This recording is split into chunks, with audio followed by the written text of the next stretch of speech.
Test 1 2. Test 1 2. Okay.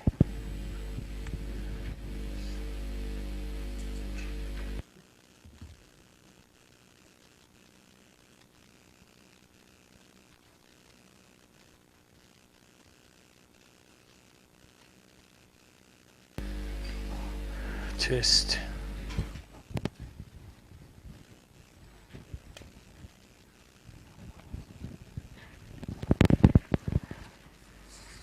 Okay, welcome back. Can you all hear me? All right, good. So this week, anyone got any questions, first of all, before we get going? All good? All right, well, this week we're going to focus on the accounting for merchandising firms. So we're going to focus on, it's an area relating to current assets. So particularly inventory we're going to look at a lot today. So, oops, sorry. So what we're going to look at today is we're going to look at the differences between businesses that sell goods or merchandise and businesses that perform services. And then we're going to look at the how we account for purchasing, particularly purchasing goods and even services. And then as part of that, and also how we're going to record sales if we're running a merchandising business. And then one of the things we need to look at is inventory, because inventory is bought in large quantities by merchandising businesses and then sold in smaller quantities to customers and clients. And we're going to look at the inventory issues there and the accounting for that. And after we do that, we'll see how we treat the inventory has an effect on our financial statements. And then we're also going to look at the presentation of our financial statements for a merchandising business, and then finish with some tax issues, in particular the goods and services tax, which is a value-added tax in Australia, and it's similar to other taxes in other countries around the world, which add a tax to the value of goods and services, which is usually paid by the customer or client. So what do we mean by merchandising businesses? So these are businesses that buy and resell goods inventory. So we've got some examples there.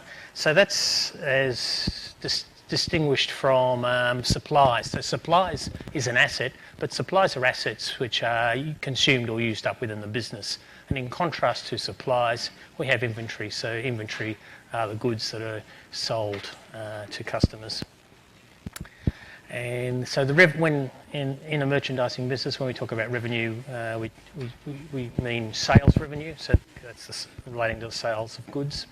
And the expenses there's two general expenses. There's the cost of goods sold, which is or cost of sales. And so that's the value of the inventory that's sold.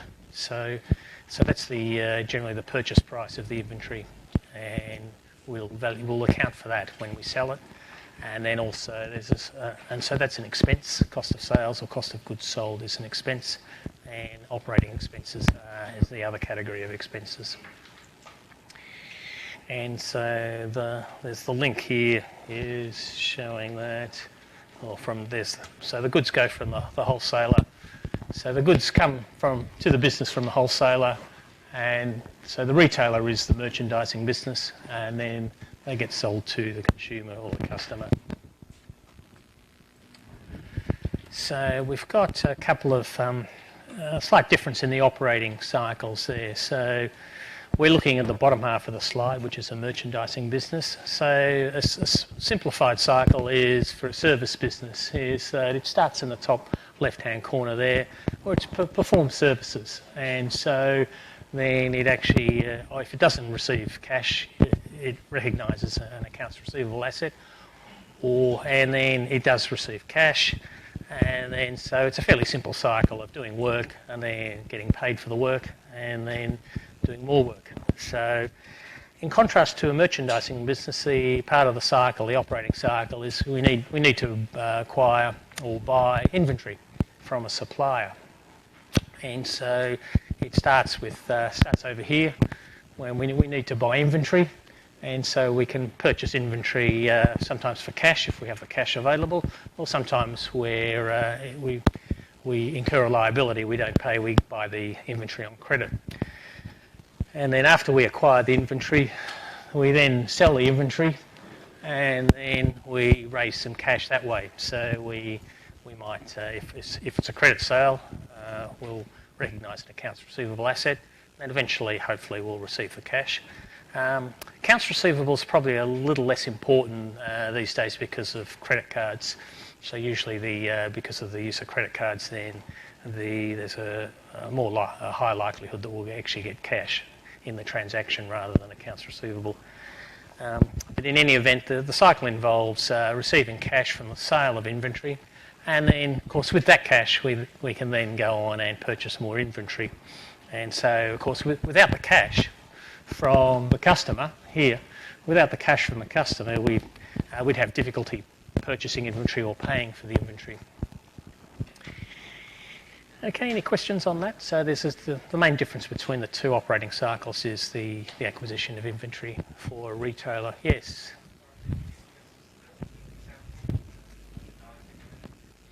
Is it the book locker shop here on campus? So they purchase books from book companies, and then you go into the bookshop, and then you'll purchase a textbook, or you might purchase a book to read. And so basically, they buy those books in dozens or hundreds, depending on how many people they expect to buy the book, and then they'll sell it to you individually as just generally one copy. Another example would be the lolly shop. So some of you might be familiar with a lolly shop. So you'll go in and you want to buy something to eat. So they'll buy in bulk large quantities of chocolates and lollies and candy and other sweets. And then you'll go in and you won't buy the same amount because then you probably wouldn't be able to eat it all anyway. So you'd buy a smaller amount. So you generally buy small quantities of the lollies. There's also a stationery shop. So the stationery shop on campus also buys pens, papers, folders, and they buy them in large sizes, and then they sell them to you. Tend to sell them to students in smaller quantities. Basically, pretty much every business that operates on campus that sells goods. So even another slightly different example would be the pizza shop. So the pizza shop, they don't buy the pizzas, but they buy the raw ingredients. So part of their business, so they buy in bulk. They'll buy the pizza dough or the base, or they might buy the flour or the water, the yeast, and then they make up the pizza dough. And then they also buy in large quantities the sauces, say tomato sauce, and other toppings for the pizza. And then they also manufacture the pizza as well, but they buy the raw ingredients, which is inventory, or sometimes called raw materials. And so their inventory is slightly different from the bookshop or the lolly shop and the bookshop buy inventory or goods that are ready to be sold, whereas the pizza shop buys inventory, but it's raw materials, if you like, or raw ingredients, which it then manufactures or makes up the pizza, and then it sells that as well. So there's some a manufacturing or element to their business as well. Okay. Any other questions? Yes.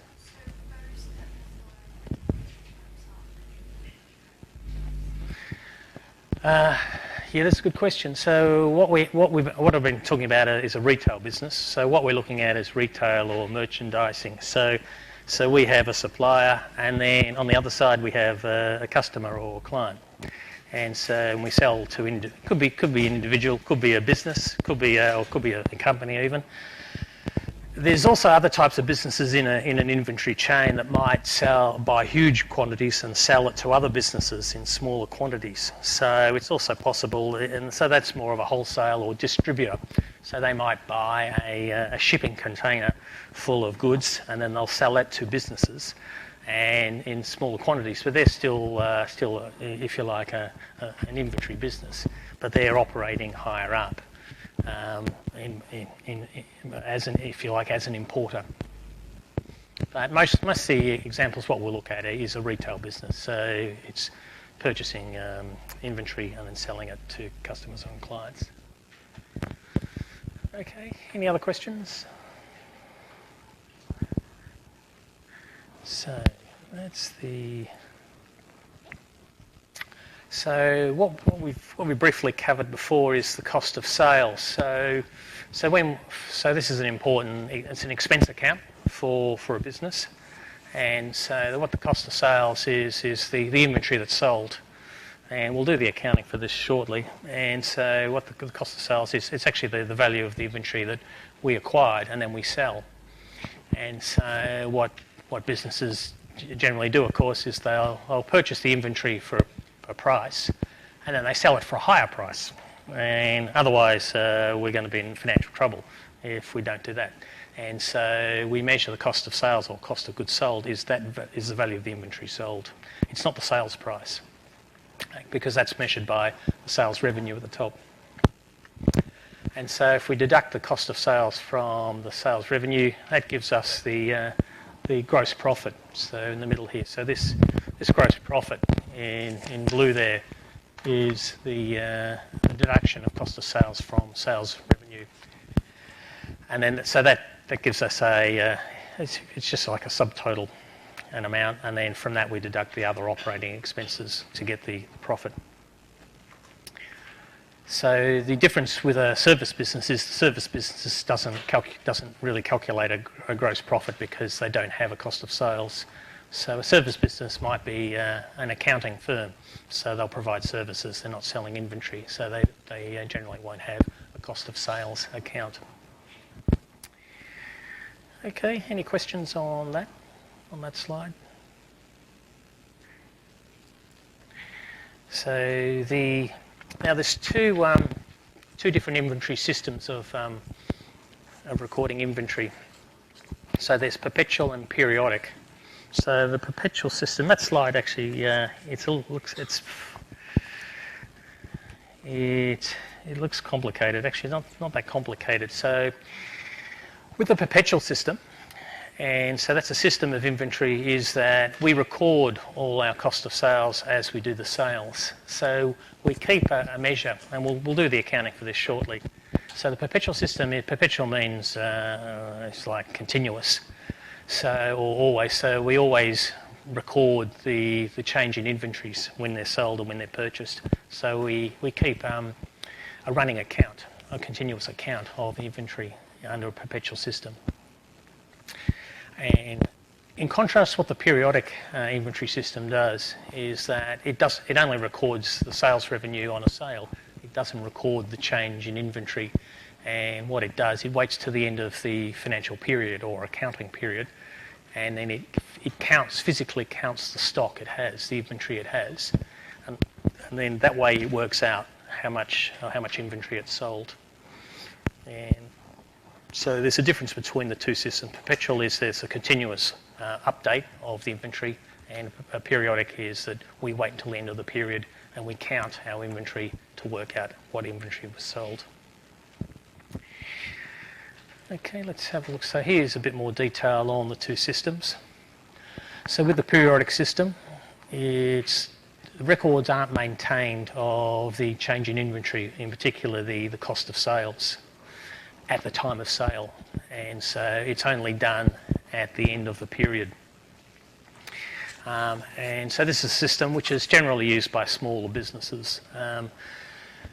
The other system, the perpetual system, it's easier these days to maintain that system because of scanners and barcodes, and so it's actually easier to keep a record of the inventory sold. So generally smaller businesses will use that system. So an example might be, I'll show you the accounting for this. The basic accounting is that the way we work out the cost of sales is that we have the beginning inventory there, and then we add the purchases of new inventory to the opening inventory that we have at the beginning of the period. And then that gives us this subtotal, the goods available for sale here. In this case, it's 900,000. And then under the periodic system, we wait until the end of the period, and then we count our inventory. And so we get an ending inventory by counting it, by doing a physical, it's called a stock take. And in this case, we count $125,000 worth of ending inventory.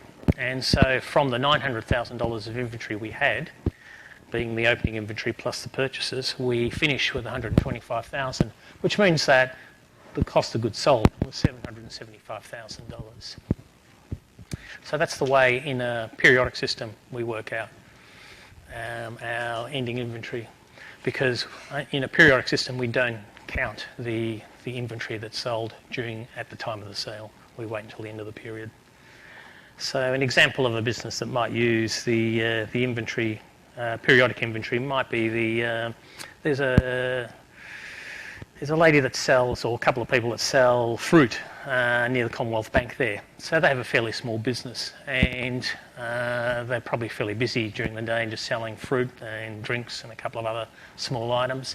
And it's probably a system where she'll count, although they will count their stock at the end of the day or at the end of the week and work out what the goods were sold, because it's probably not worth their trouble. Any questions on the periodic system? So the key thing here is we don't count our inventory when it's sold. We count it at the end of the financial period. Okay, so in contrast to the periodic system, the perpetual system is that we record our inventory at the time it's sold. So, and as I said, a good example would be the supermarkets.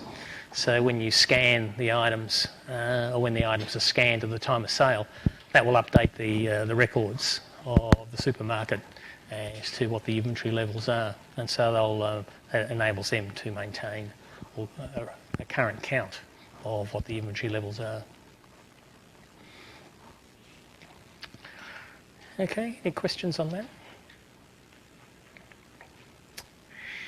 So the slight differences in the accounting here is that with the perpetual system, we're counting our inventory that's sold, and so with the periodic system, we're just using the numbers from the example on the previous slide, is that we'll work out our cost of goods sold by that equation, by taking our opening inventory, adding the purchases, then deducting the physical inventory that's left at the end of the period to work out the cost of goods sold. So the cost of goods sold is the value of the inventory that's sold during the period. Okay, any questions on that?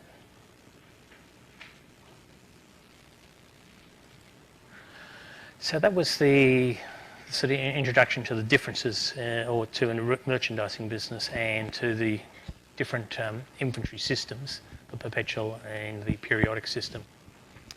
So let's have a look at how we record purchases. So when we record purchases of inventories, and so here we're looking at the perpetual inventory system, so is that we've got a number of possibilities. We've got the initial purchase of inventory. Sometimes inventory gets returned, so sometimes the inventory customer or client might change their mind, or the goods could even be defective or faulty. And there's also issues on transportation, and sometimes we get discounts on our purchase of inventory. So let's look at the first case of when we purchase inventory. So we're assuming here that we're not using cash. So that's the journal entry there is we debit inventory, so inventory is an asset, so we'll debit inventory there. And then in this case, we're purchasing on credit, so we recognise a liability. So we'll credit accounts payable liability. Okay. And then if we paid cash, then we would, in that case, we'd debit inventory, we'd credit cash. Okay, any questions on that? No.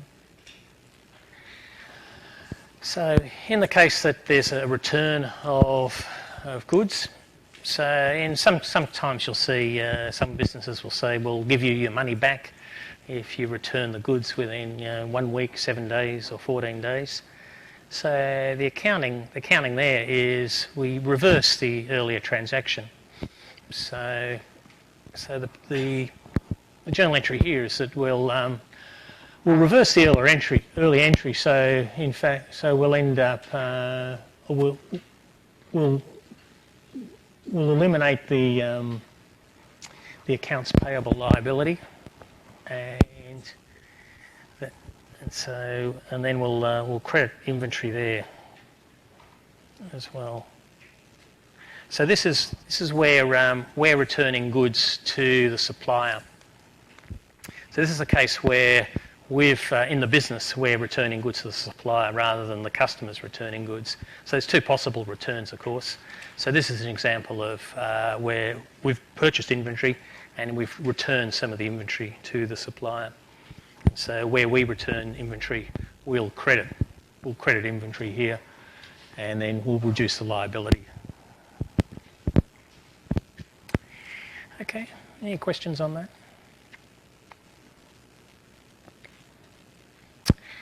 The other issue is for freight, so the transport costs of transporting inventory to the business. And so there's two possibilities. There's the freight out cost, so where the seller of the goods pays for the transport. And then there's what's called the freight in cost. Here's where the buyer pays for the transport costs. So there's two possibilities for the costs of freight or transport with the delivery and transport of inventory. So let's look. So looking at the freight in costs, where the buyer pays for the transport costs, it's possible to add that cost of freight to the cost of the inventory. So we can include that as part of the value of the inventory, and so we'll recognise an increase in the size of the inventory asset. And so that then forms part of the value of the inventory, which is recorded under assets. The other way to do that is to recognise a freight in. It's also possible, of course, an alternative is to recognise a freight in expense. So the journal entry there is the freight in is here. It's treated as an expense, and then we pay cash for it. So we'll credit cash on paying that freight in cost. Okay, any questions on that? Yep.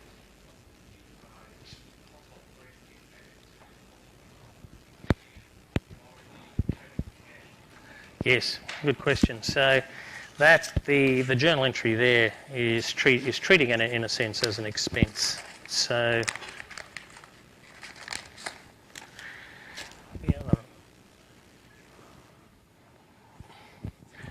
the other alternative is to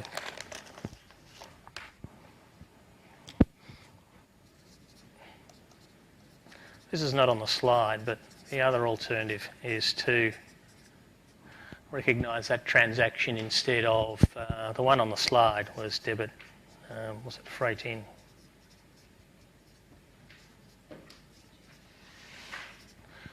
So there's two possibilities initially anyway. So we're not given the rest of the whole transaction. So this is where we recognise that cash expenditure and we debit inventory as part of the inventory. Sometimes that's initially difficult to do because we might be paying for the transport of different goods. So if we're, just an example, if I'm a supermarket and so I'm paying for the transport of fresh food or with fruit and vegetables, also tinned food, bottles of Coca-Cola, I'm paying for a combination of goods. And so it's difficult to do this entry because it's difficult to work out exactly how to apportion all the different, the value of the freight into the individual inventory items. So for simplicity, that journal entry is given you there, and so in a sense it treats it as an expense. It can actually be then changed to, just trying to think how you do it. So No, it'd have to be. I'll have to think of any alternative accounting, so I'll have to keep it like that. So sometimes it's done initially here, it's treated as an expense, and then later on, what might be done is that, oh no, I think what I can do is that I can.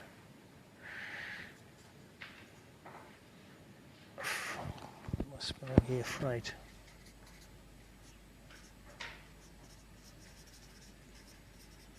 So this is also a possibility later in, is to recognise that the freight in, if it's treated as an expense there, then that can be reversed out and then debited as inventory when we can account a portion the total or each individual inventory cost to the individual inventory items.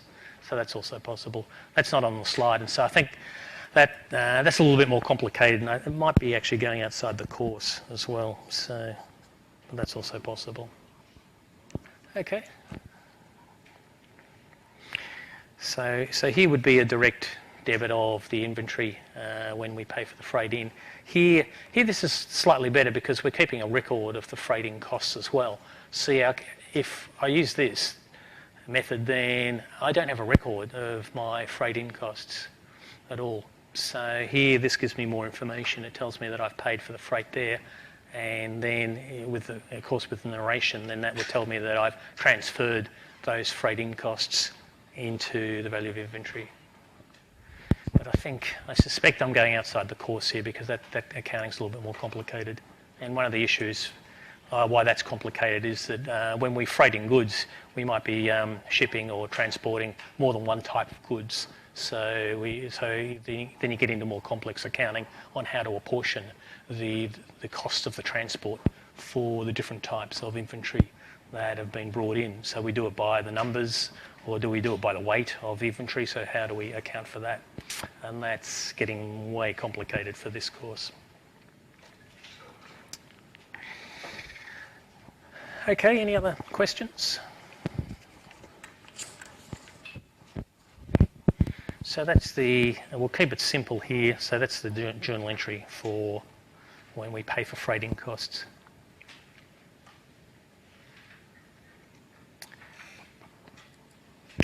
Now the freight out costs is where the seller pays the transport costs, and so this is treated as an operating expense. So as part of the sale of inventory, the seller agrees to pay for the transport. So this is a simpler case where we just have the freight out. So the freight out is an expense item, and it falls part of the other operating expenses. And we debit cash, and we're paying cash here. Okay, any questions on that?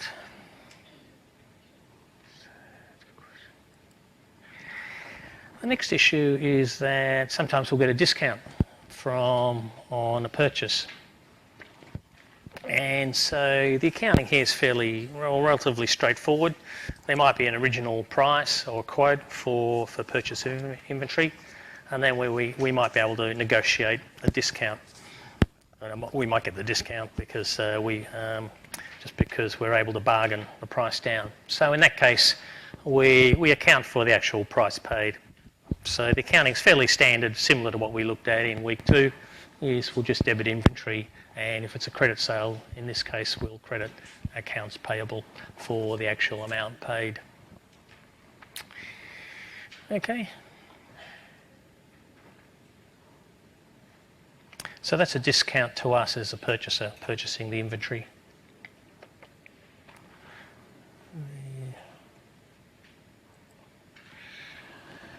So there's also another type of purchase discounts, is that where we sell the inventory, we'll give a discount if we get paid quickly by our customer or client.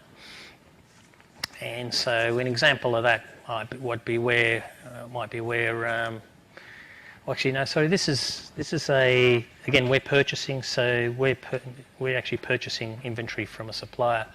So we're getting the discount as a purchaser. And so we're purchasing on credit, and we're not just having a look here. And then, yeah, so we're purchasing and we receive a discount. So I'll go back a step.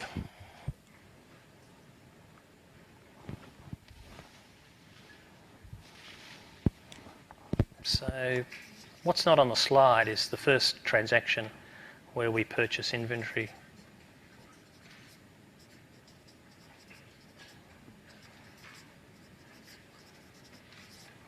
So we've got I think it's 35,000. So this is the journal entry for the purchase of inventory. We've purchased inventory on credit there.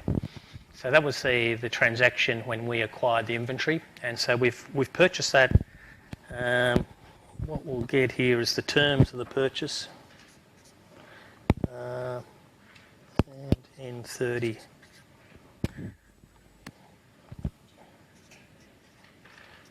So the terms of we've purchased inventory. The terms of the purchase are we've got N30, so we're required to pay within 30 days. So we've purchased inventory on credit, but we're told if we pay within 7 days, we'll get a 2% discount. So that's the discount, the terms of the discount. And so in the example on the slide I'll put up is that we did pay within the 7 days. So the issue then is if we pay within 7 days and we get this is a discount. So we get a 2% discount if we pay within 7 days. So the question then is how do we account for the discount if we're paying within 7 days? So what the slide does, it gives us the underlying accounting. So what it says is that of course we debit the accounts payable because we've paid for the purchase, and in this case we credit cash. We credit cash by 3,430. So that's the reduced amount, and the 2% discount works out at $70 here. So what we do is we credit a discount received account, and that discount received is similar to revenue, so it has a credit. It's a credit.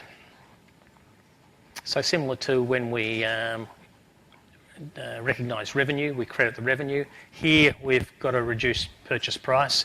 So discount received, and so we credit the discount received for the 2% in this case amount, and then we reduce the cash that we pay, which is part of the deal.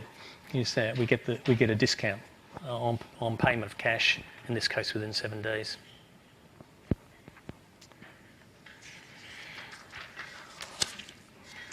Okay, any questions on the discount?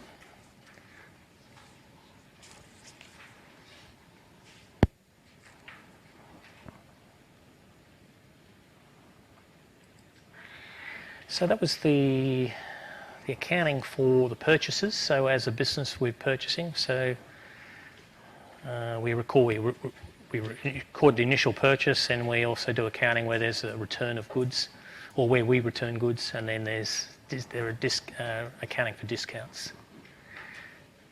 Now what we'll look at is the recording of sales. So we're looking at the sales of inventory in a perpetual inventory system now. So there's actually fairly similar accounting between the two. So we're focusing on just the slide just emphasises that we're looking at the perpetual system of sales. So how do we account in a perpetual system? So if we're using a perpetual system of inventory, then we do two journal entries. So we record the sale of goods, and then we also record the cost of sales as well. And so we've got a couple of examples here. Example one, we've got a cash sale for $2,200, and the cost of sales was $1,400. Example two, we sell on credit for $3,800, and the cost of sales is $2,400. So let's look at the journal entries for those. So in the case of example one, when we record the sales, so this is a cash sale. So when we do a cash sale, we'll of course debit cash because we receive cash, and then we credit sales or sales revenue when we do the recording of the sales. So in the perpetual system, we're maintaining an account of the inventory sold. So what we'll do is that we'll we credit inventory because we're updating inventory. So this updates our inventory with a credit when we sell, because when we sell the goods, we lose inventory because the customer just physically takes inventory out, and we match that with this cost of sales. So this is an expense. It represents, if you like, it's an outflow of economic benefits of the loss of the inventory. So we debit cost of sales at the time, and so so these items, of course, the same, the debits and credits here. So this is the value of the inventory sold, and so is that. Okay, any questions on those journal entries? No, all good. Then second example was another sale. This time on credit. So that's example 1. So here's a credit sale for $3,800, and the journal entry is fairly similar. In this case, we debit accounts receivable because it's a credit sale, and we recognise the sales revenue at the time of the sale. So we credit sales, and then we do the same journal entry as in the cash sale, so in the perpetual system. So we'll credit inventory and we'll debit the cost of sales expense at the time of the sale. Okay, everyone's happy with that?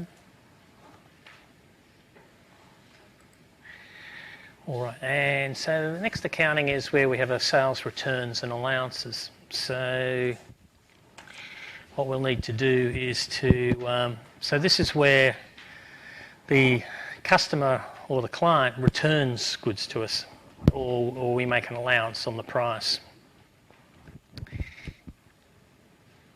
So the journal entry, so the top journal entry was the initial transaction.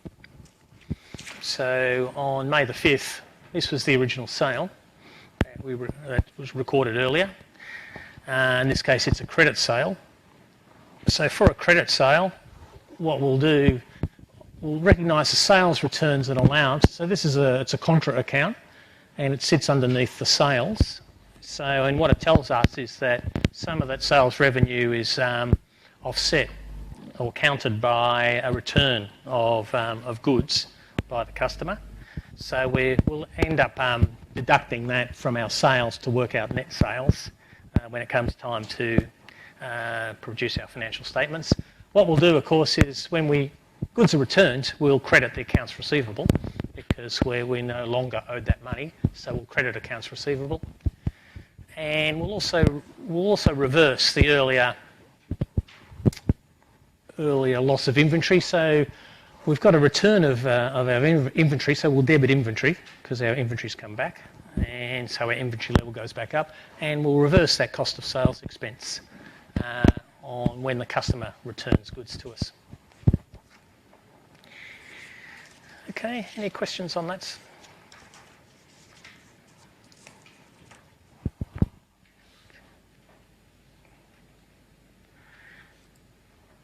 Then in the case of example 2, so where we have, so the first case is we had a simple return of goods, and the inventory was in, there was no problem with the inventory. So what we were able to do, when the inventory returned is fully functional, it's good, we're able to re-debit inventory here because we can just resell that inventory again. So in the case where we've had a return of inventory because the goods are faulty, then we have the similar transaction. May the 5th is the original transaction of the sale, and so here on May the 8th we do the same sales returns and allowances, except this time with faulty goods we'll write down inventory. So instead of debiting inventory, we have what's a inventory write down, and so that's similar to an expense. It's an expense account. And so instead of debiting inventory, we'll recognise an expense for the faulty goods. And of course, we also credit cost of sales. Okay, any questions on that?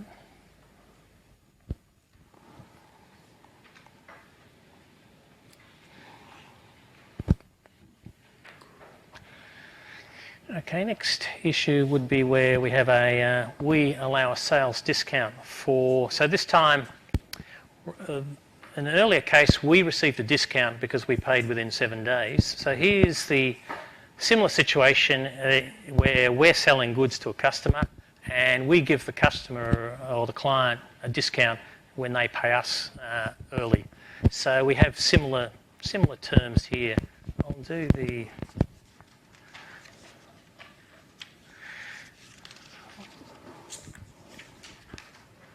So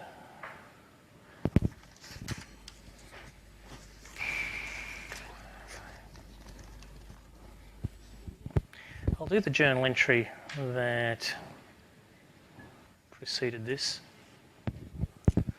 So here we do a sale. So we have sales and accounts receivable. So the original journal entry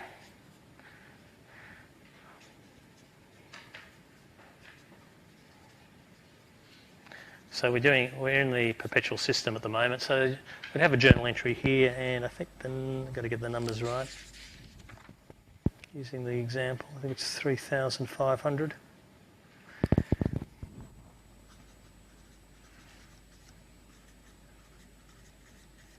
Here it's not important. We're not given information about this, so we're not concerned about this transaction. So here we've got a credit sale.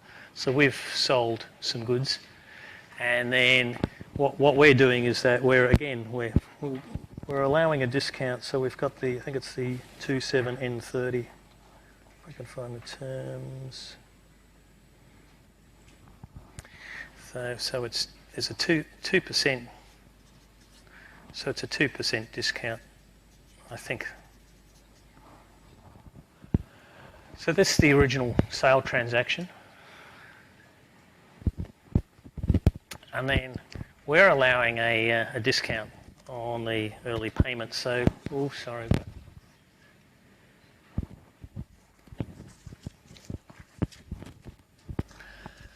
So we've been paid within the 7 days. So what we allow the discount to the customer. So the original transaction was $3,500. So the way we account for that is that we receive less cash. So we receive 98% of the $3,500, which is the $3,430, and we we discount the sale price by $70. So we debit discount allowed, and we do that because discount allowed to us it's an expense item because it's equivalent to an outflow of economic benefits because we're collecting less cash because we've allowed a discount. So that's the accounting where we allow a discount. Okay, any questions on that? And so there's often good reasons for allowing a discount is that in the business we're more likely to get paid as well, and of course the quicker we get paid the better for us. And when we look at cash and other current assets in a few weeks' time, one of the issues, and we look at the statement of cash flows, is it's generally good news when we receive cash because we have particular operating needs where we need cash. So we need cash to pay employees, and so we can't generally defer a payment of cash for employees. Some expenses we can't defer or delay, such as payment of rent. We can get into trouble there. So offering sales discounts is one good way to accelerate or speed up the receipt of cash in our business. So that's the accounting for recording the sales. Okay, any questions on that? So one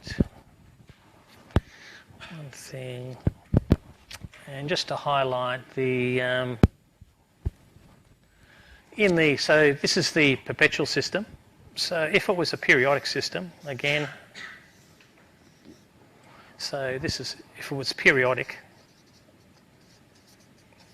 that's the only transaction. We wouldn't record this, we'd only record that. So the last few slides we've been looking at a perpetual system. So just to highlight that under a periodic system, we record this transaction, but not that transaction.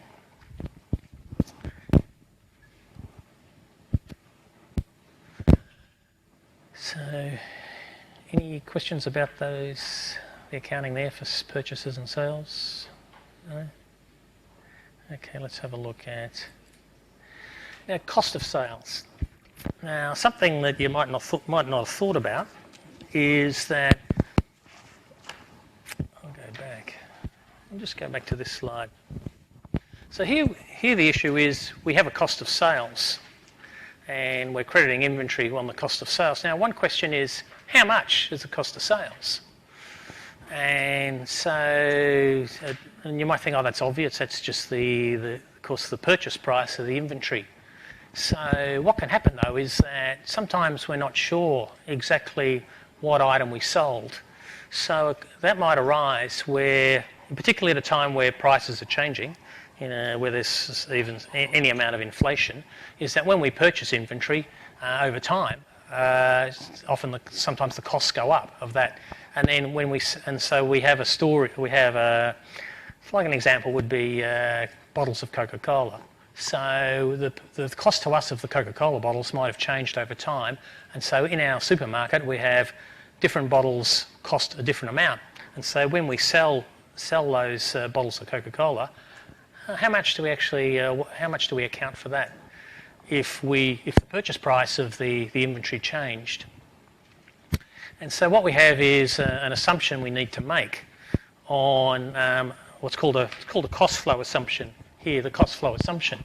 So we make an assumption about when we sell an item, which items we actually sold, or what was the cost of that item. So at a time where we paid different amounts for the incoming inventory, we'll make an assumption on if the inventory was first in, first out, or last in, first out, or average cost. I'll go back a step. Occasionally there are inventory that's called specific identification there. So sometimes we don't have a problem of identifying how much the inventory cost us because we track each individual item. So we probably wouldn't do that if we're a supermarket buying bottles of Coke. We have hundreds, if not thousands, of bottles of Coke in the warehouse or in the supermarket shelf. We would track individual items if we're a jewellery store. So if I was Swarovski, the jeweller, or one of the other, what's the other jewellery? I don't go to many jewellery stores. So what else is there? I'm trying to think. Oh, Tiffany's. So if I'm at Tiffany's and you go into Tiffany's, and so they will track each individual item. So they know that when they sell that diamond ring or a pearl necklace or some other item, they know exactly how much it cost because they're actually tracking it all the way through. But there are a lot of items where the businesses don't track the Coke bottle that from the company to the warehouse to the supermarket to the customer. So they make a cost flow assumption on what was the cost of that. And so the three different ways to make assumptions are that the inventory that came in first was the inventory that was sold. The inventory that came in last was the inventory that's sold. So in the case of, I'm trying to think of an example, if I was buying fruit, and so you'll often see them rearranging the fruit, and so the older fruit will get put forward and the newer fruit gets put at the back. And so most customers pick the fruit at the front row. And so that would be a case of first in, first out. So that was the inventory that came in first, was the inventory that then came out. So if I didn't do any sorting of my fruit and I just put the fruit in the front row all the time, that would be more likely that would be the last in. So that would be the inventory that came in last was the first inventory that went out. I'll see if I can do a diagram for this. So an example of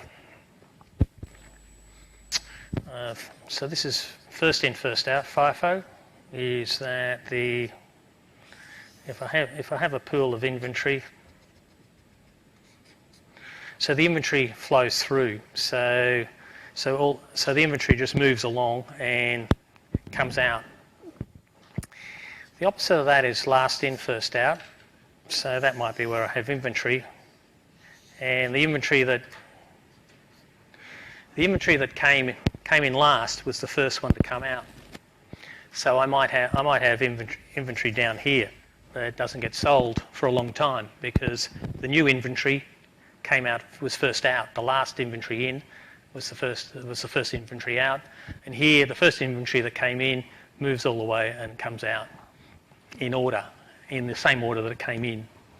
Okay, so that's the difference between first in, first out and last in, first out. FIFO and LIFO. Any questions on that?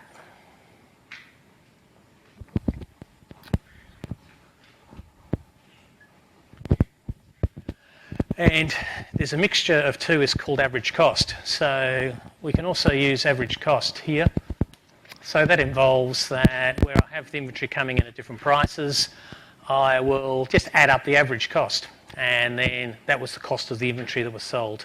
Is at that time, what was the average cost of the inventory to us in the business?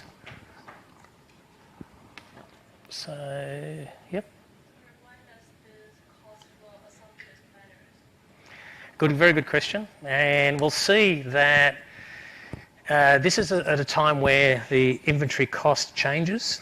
So if the price of the inventory was the same all the time, it wouldn't be a problem because no matter what assumption we made, we would have the same price. But it makes a difference if where there's inflation and the cost of the inventory changes.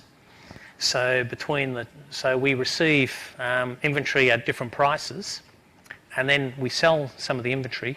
We need to put in a number. We need to work out how much was the value of that inventory sold. And so we can end up with two different amounts, depending if we sold. So a simple case would be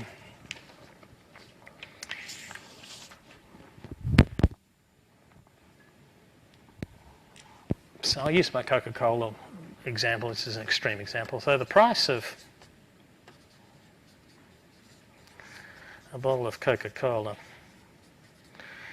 it was $1. And then it went to $2. So I have my inventory, and I have got inventory, and I've got bottles. So I have bottles of, these are bottles. So I've got inventory that costs $1 and I've got inventory that costs $2.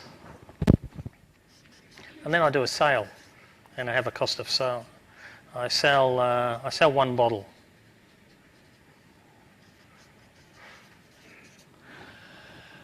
So I sell one bottle. So I have a sale of one bottle. So what's the cost of sales? Is it $1 or is it $2? And so in reality, I don't know, because I might have 5,000 bottles of Coca-Cola, and it's not worth my trouble or time to mark every bottle of Coca-Cola that goes into the warehouse, that goes into the store. It's not worth the trouble. So as opposed to the jewellery, I know if I'm in a jewellery store or if I'm selling luxury cars or Ferraris or Porsches, I know exactly which car I sold or which item of jewellery I sold. But with a bottle of Coca-Cola, I actually don't know which was it, a $1 bottle or a $2 bottle. So I need to make an assumption on which to allocate the price, to determine a price. So the assumption is that if my $1 bottles came in first, and then my $2 bottles came in, then using FIFO, I've sold a $1 bottle. Using LIFO, I've got $1 bottles. I've sold a $2 bottle. Okay? So the order of purchase were my bottles were $1, then they went up to $2. So using FIFO, the first bottle in, these are the earlier purchases with the first out. Using LIFO is the last bottles that came in were $2, and they're the first out. So the cost of sales is $2. And the difference between the two is what's called an average. It has a couple of names, but I'll use it. The average weighted cost. Average weighted cost is $1.50. The average weighted cost. So I'm assuming I'll reduce it to 4 bottles. So we only have 4 bottles. And so the average weighted cost is $1.50. Where I have 2 bottles at $1 and 2 bottles at $2. Okay. Any questions about that?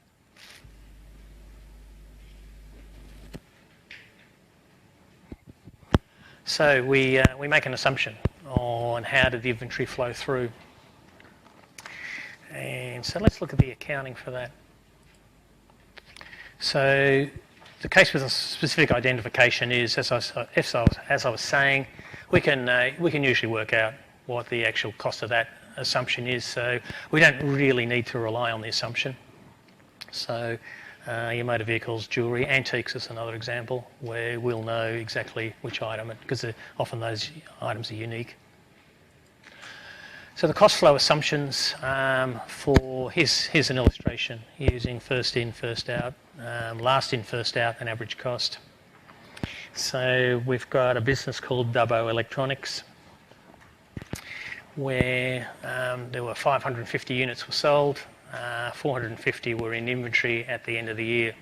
So what we've got here is we work out, this is just an illustration.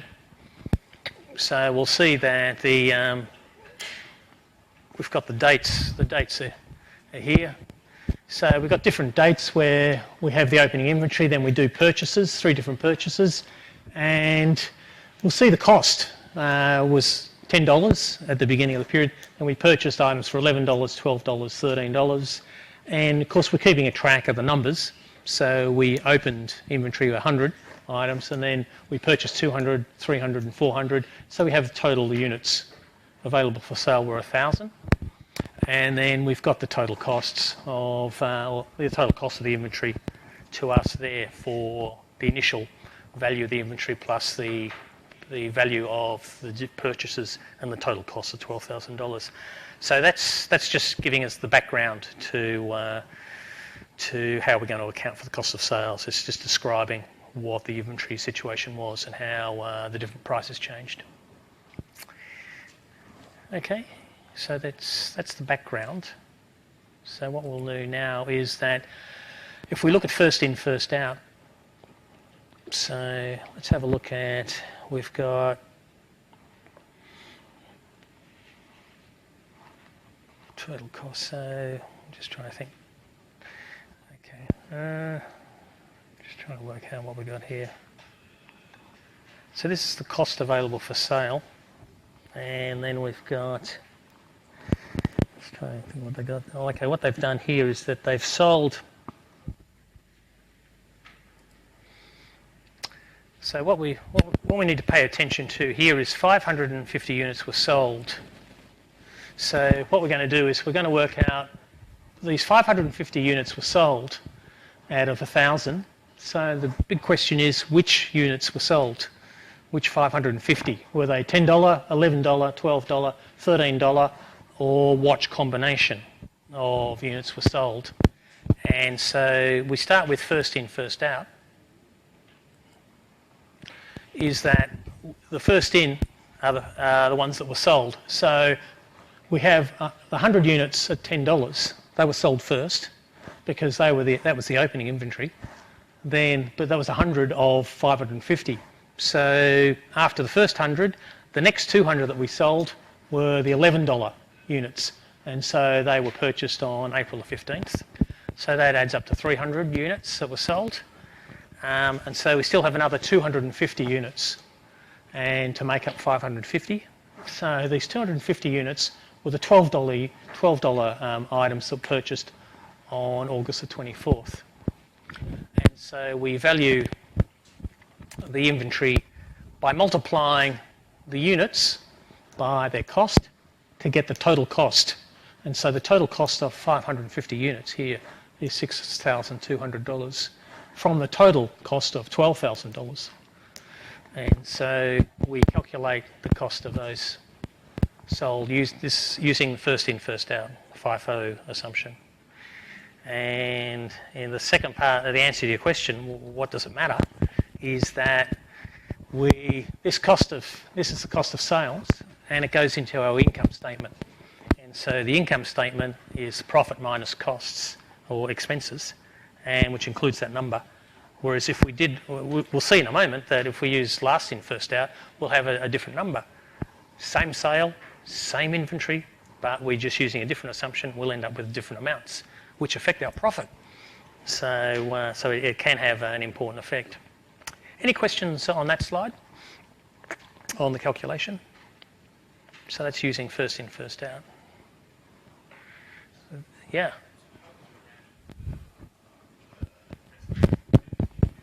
Sorry?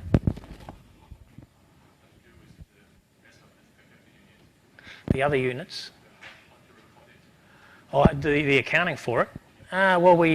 Cost of sales is we'll debit cost of sales, credit inventory. In this case, it'll be 6,200. We'll use that number. So here we'll credit cost of sales, 6,200, debit inventory, 6,200. So here we're focusing on the number. What number do we use? So the earlier slides, we're looking at the journal entries. Here we're actually, how do we work out the actual amount? Yeah. Any other questions? Okay, I think so here's last in, first out.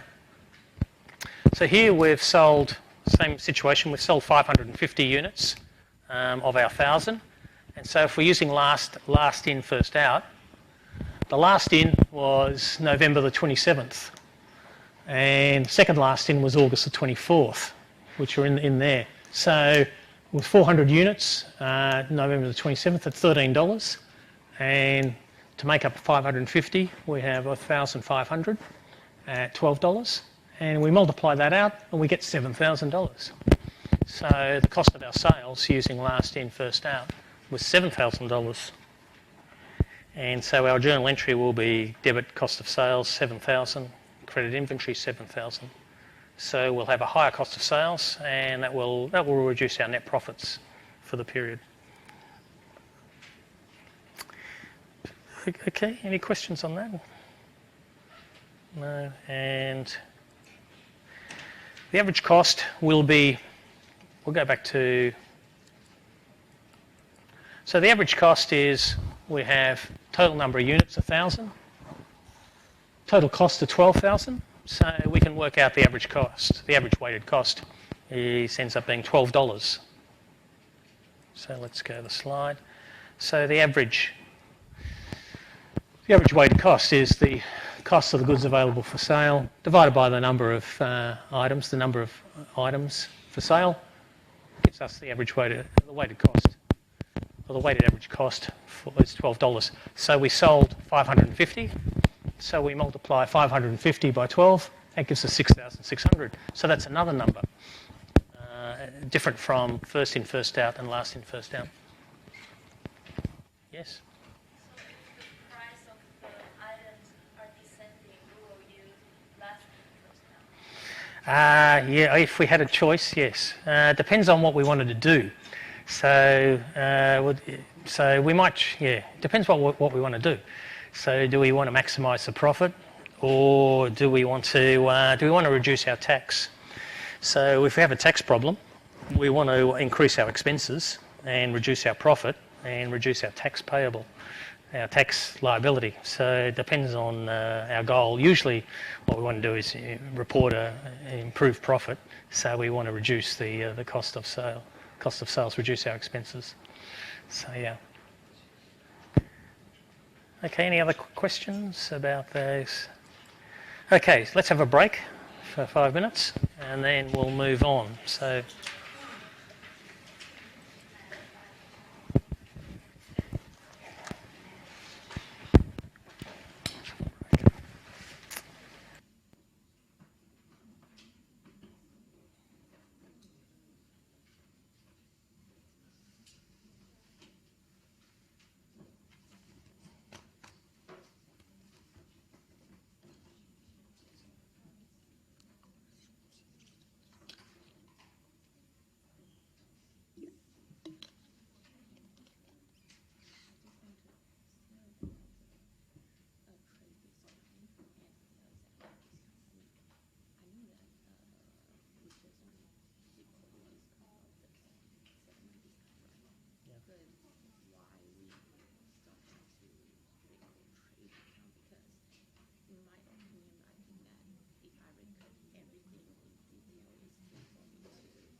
say that the original price was a certain number and we paid a lower price. So you can add that in the narration if you like, but we don't need to do any accounting for it because this is where we're purchasing goods and we get a discount.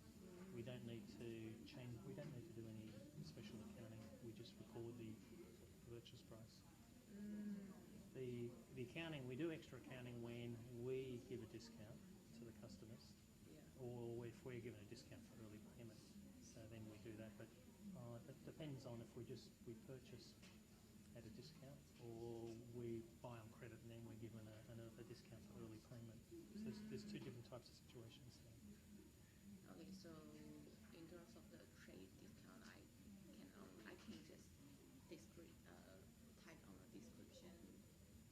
Yeah, you can do that. Yeah. Okay, I got it. Thank you.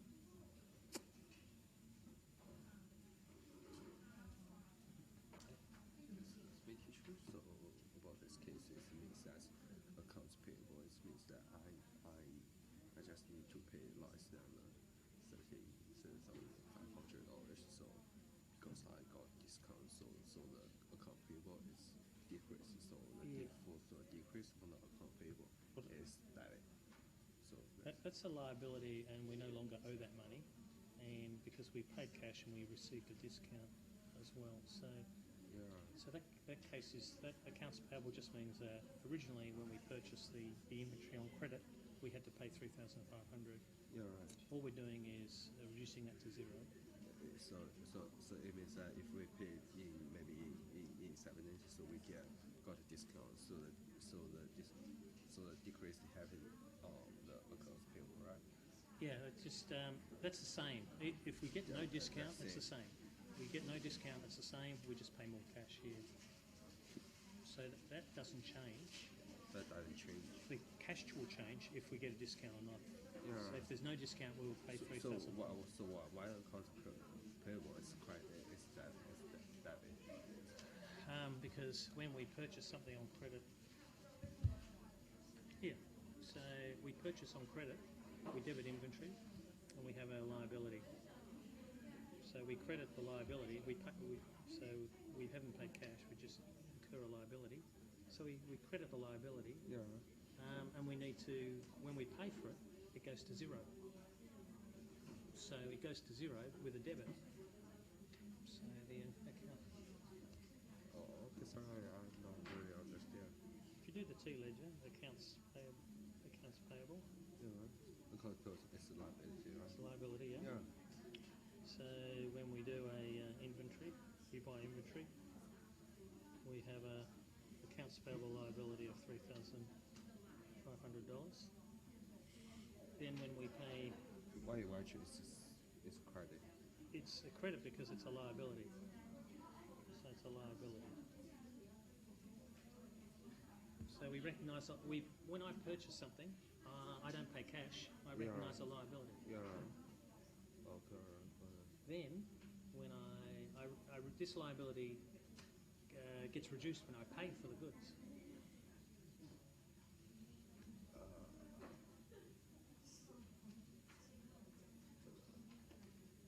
No, wait. Yeah, could you please slowly? Because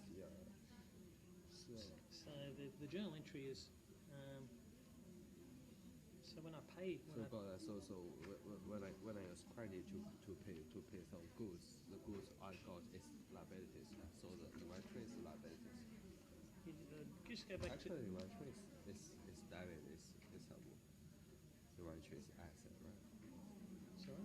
Inventory is assets. Inventory is an asset, yeah. Yeah. So why inventory is here is credit? Of course. So because it's a credit. Yeah. It's payable credit, so it's Yeah, credit. yeah. Then I pay the cash, Yeah. and I pay the cash, and I reduce the accounts payable. I just go back to simple journal entry. I do Yeah, pay right. $1. Accounts payable. Yeah, because I pay cash because Yeah. my liabilities decrease, so the Yeah. account payable. It's the same here. It's It's the same there. Oh, so could you Exactly the give me same. the Yeah. payback? So this is no discount, and that's with a discount.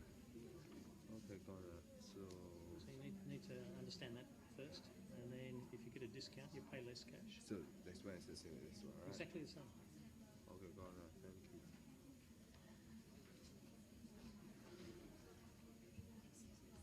Yeah. I just saw an integrated semester summary have 4 learning objectives, but I'm not sure what's the chapter I need to read. Could you please tell me which chapter I need to read? What's in the course profile? So the course profile has the chapters for each week. So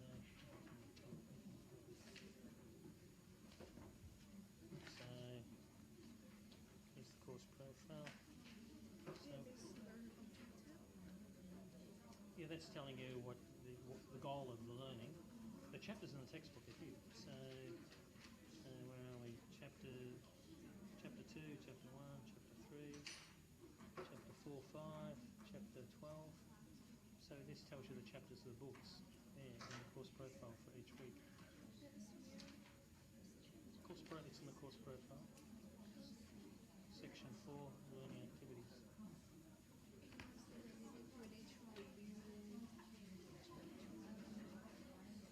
Well, that tells you which part of the textbook deals with the information. Just review for the midterm chapter. I'll talk about it after the break. It's a good question. It's complicated. So, yes.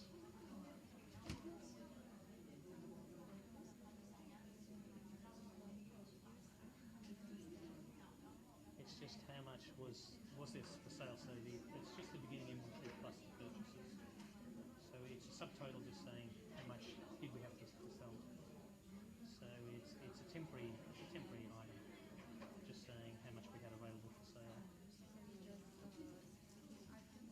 We just add the purchases to the inventory. So it's just 2 items added together.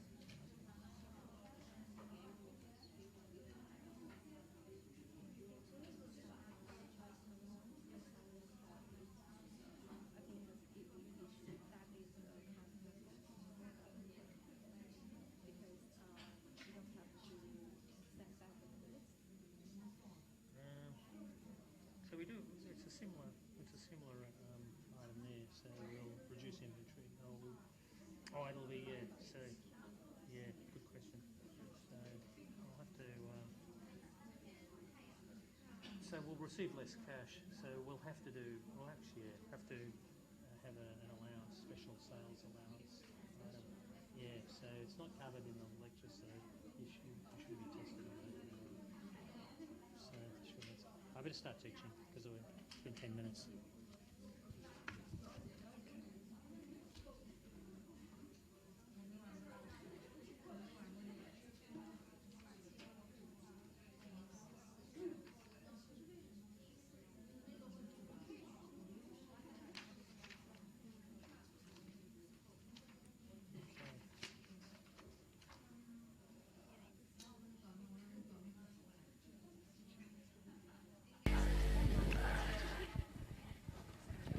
Okay.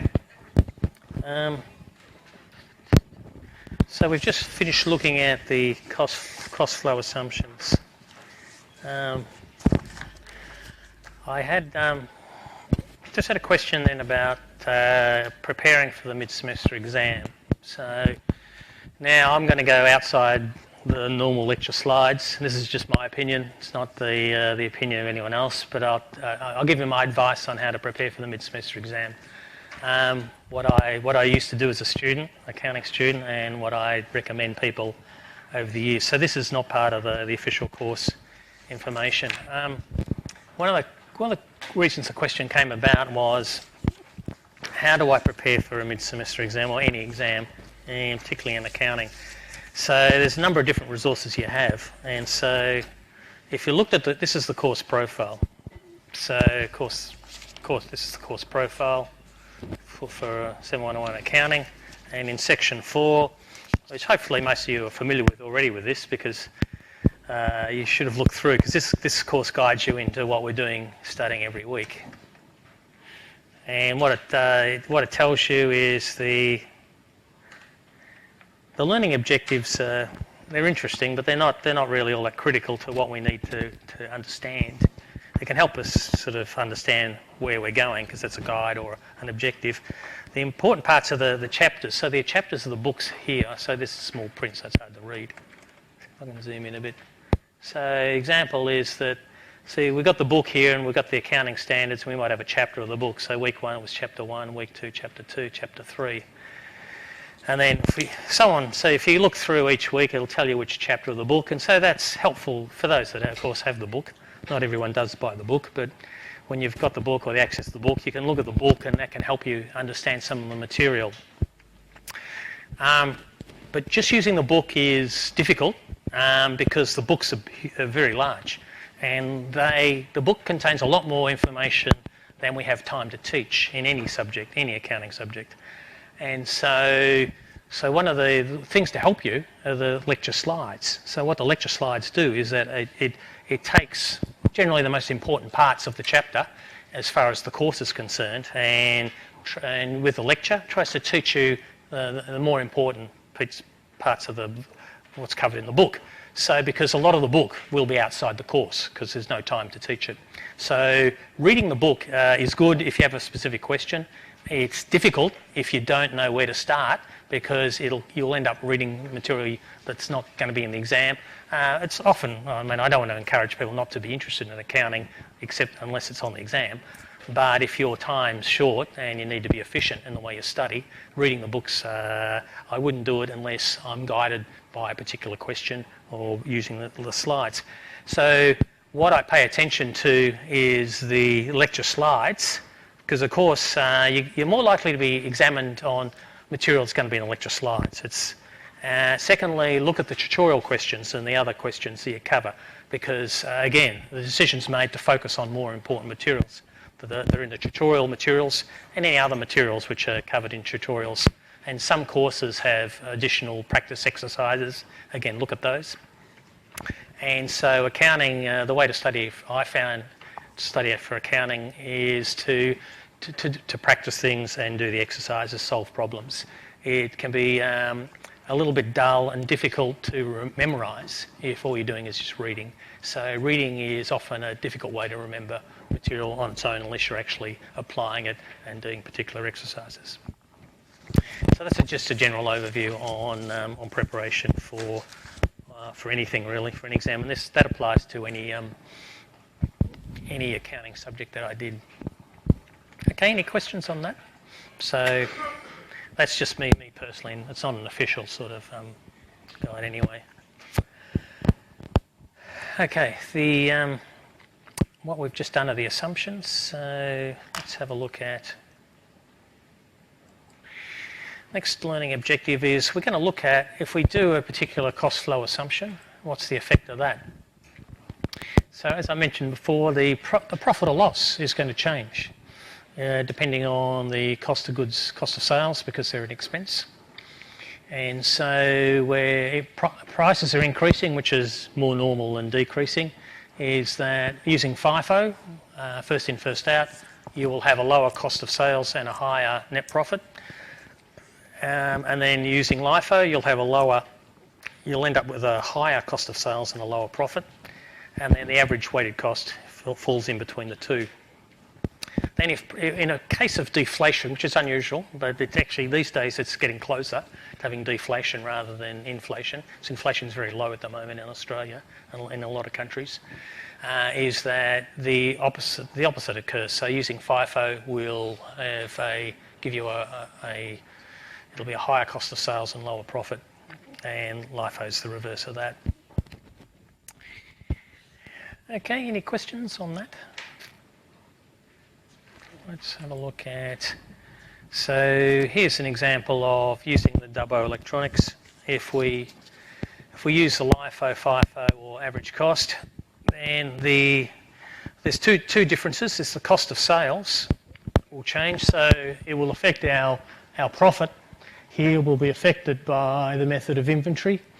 So, and the other difference is the ending inventory is also different. So where we had, I'll put goods available for sale. This text isn't very good. So where there's goods available for sale, then it's basically divided into two halves. There's the cost of sales,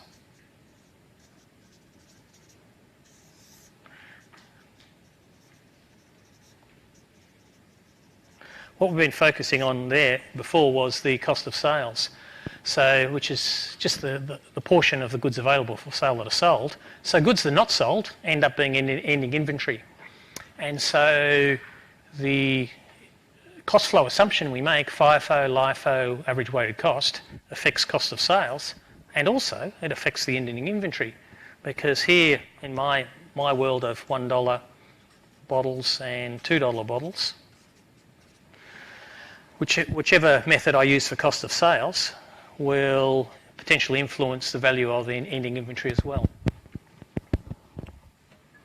And so this table also reflects the idea that the ending inventory is in the middle there, less in ending inventory. So it's an illustration that the cost flow assumption affects not just the cost of sales, but also the ending inventory will be different. And so the inventory is in the balance sheet, statement of financial position. So there are two effects from our cost flow assumption. One is the effect on the net profit in the income statement, and the second one is the value of the inventory in our statement of financial position or our balance sheet. And here is an illustration just on the statement of profit or loss or the income statement, the effect. Any questions on that? So,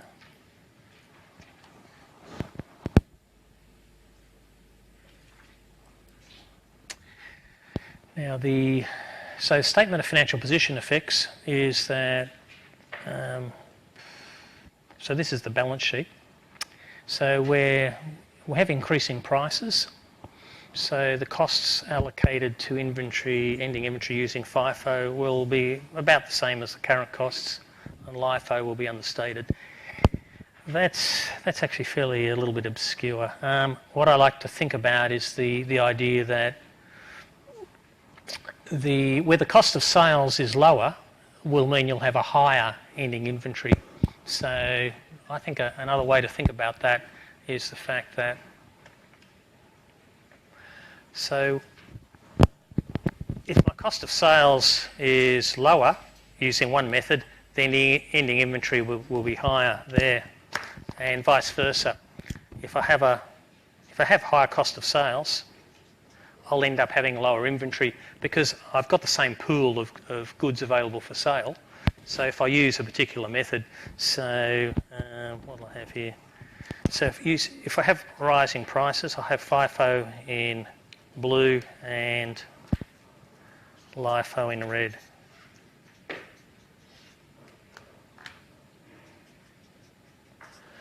So where I have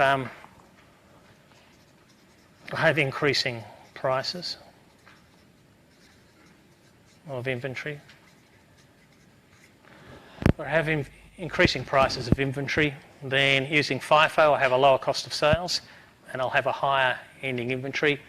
Using LIFO I'll have a higher cost of sales and a lower ending inventory.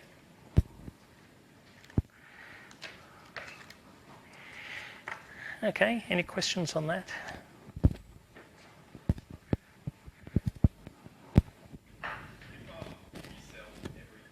Yep. Yeah, good question. So that means if I sold everything, then my cost of sales will be basically will include everything, so it won't make a difference. Yeah. Any portion, yeah. So it assumes that I have ending inventory, and there will be a difference. But good question. There'll be no difference if everything's sold.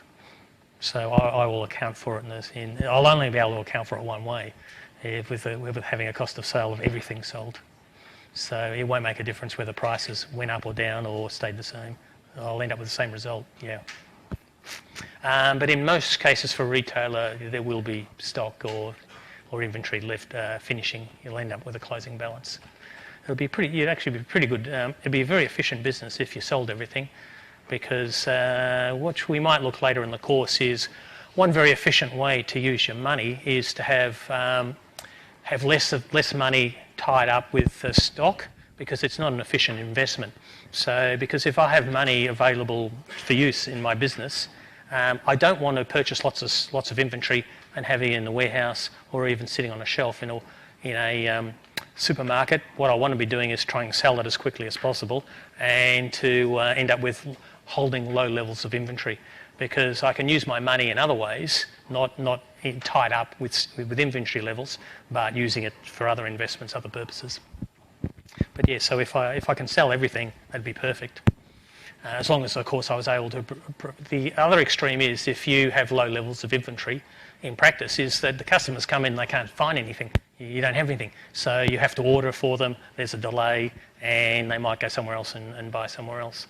So that's the other extreme, where you will work have your operations with very low levels of inventory. Okay. So back to that slide. So that slide's it's pretty much, to me it's not that clear actually. Taxation effects. So the taxation effects are actually, the other important thing is, for taxation purposes, LIFO is not allowed in Australia or New Zealand. So if I'm preparing my profit or loss in an income return for the Australian Taxation Office, I'm not allowed to use LIFO. So you're required to use either FIFO or average weighted cost. Okay. Any questions on that? And so, of course, the taxation effects mean that you get taxed on your profit. Then sometimes you might want to pay less tax. So the way to do that is to report higher expenses, and you will get a higher expense generally using average weighted cost or using LIFO, which you're not allowed to use. Okay.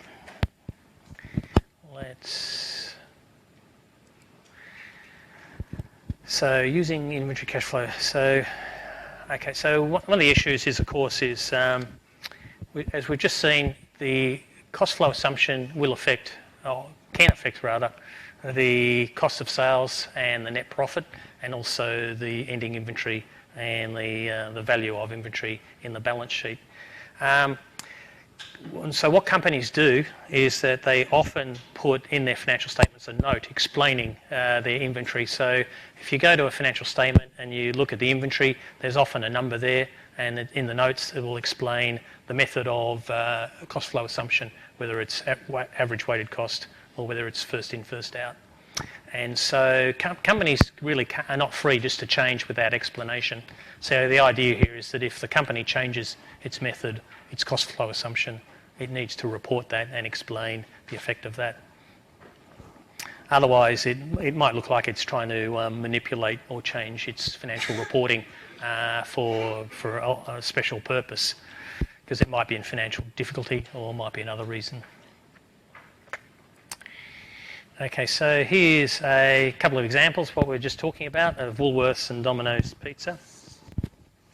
Is that in Woolworths they use cost determined on a weighted average basis.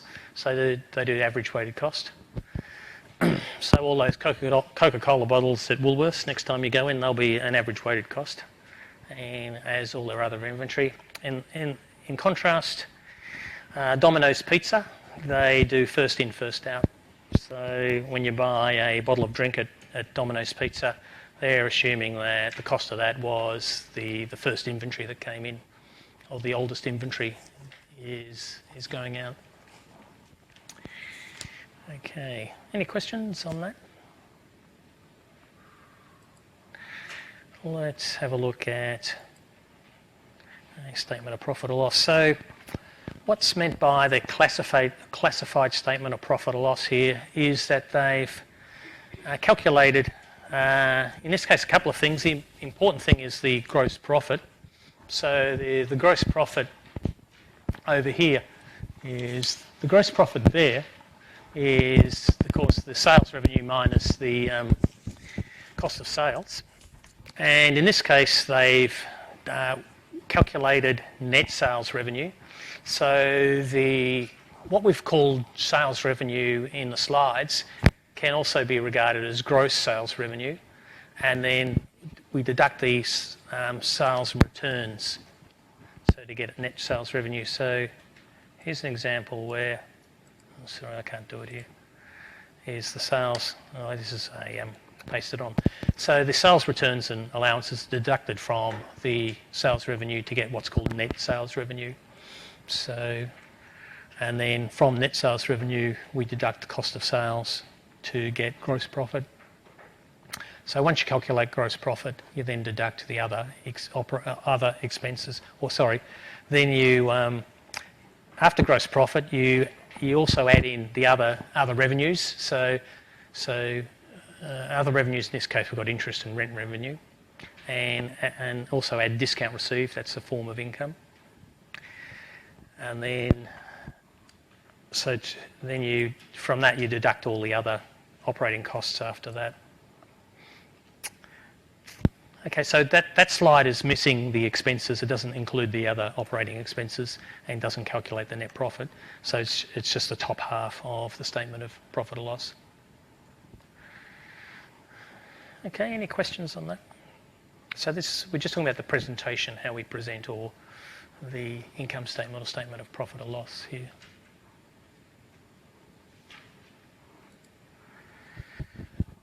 And so this is just breaking down that last slide into its different sections. So the top section is the net sales, the middle section is working out the gross profit, and then the third section just adds in the other revenue.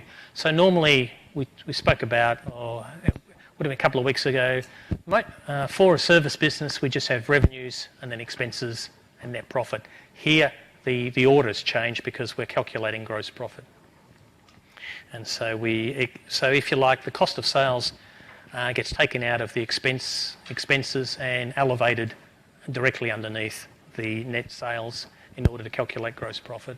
So there's a change in order of the cost of sales item.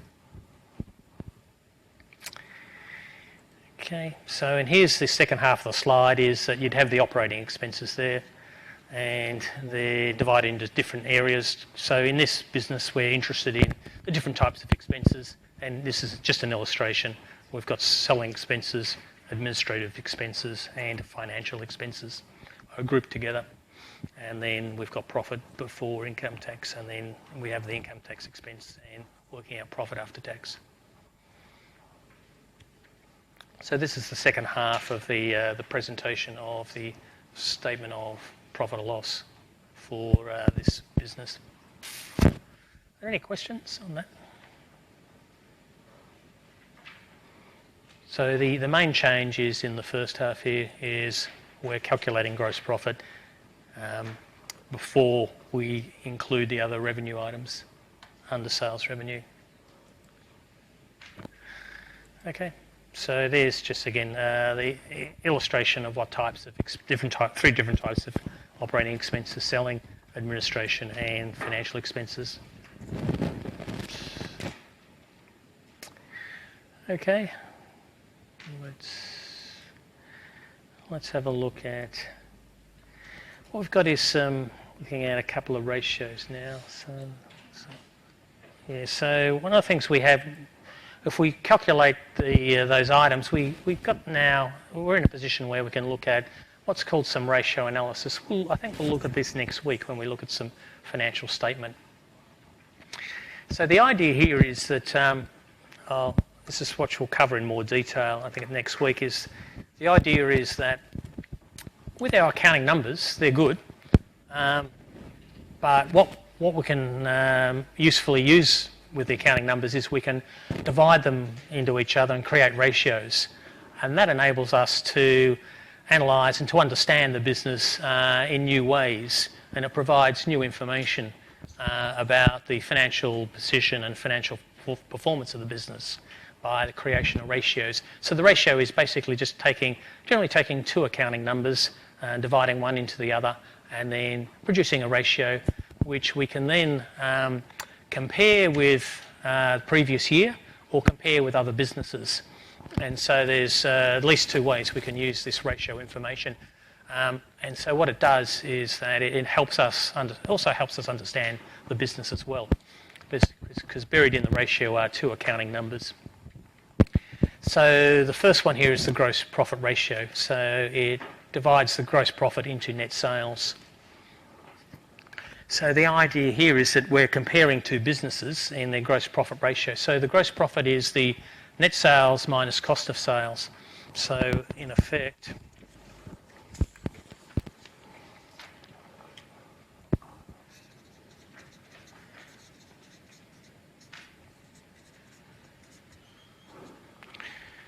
is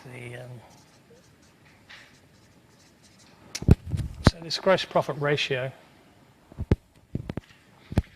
is the net sales minus cost of sales over, I think it was net sales.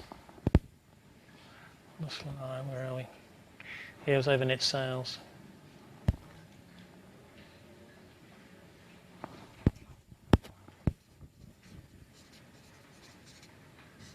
So what the gross profit ratio does, it just basically tells us the relative proportionality of cost of sales to the net sales, because we have net sales in the denominator and the numerator here. And so we end up with a ratio, and that will tell us that it basically tells us the difference between so this is sales price, and this is the inventory cost. So it tells us the difference between the sales price and the inventory cost as a proportion of the sales price. So, and of course, one of the things, I'll go outside the course now, is that in economics, we have different power in the market to charge prices for different goods. So it gives us some information about our business and our competitors' business on our ability to charge a higher price than the inventory cost us. So there's a couple of ratios here, and so we've got that ratio, and so this is for furniture business. So that ratio tells us, the difference between the sales price and the cost of the inventory is around 60%, which is not bad. And so those ratios are going to change for different businesses.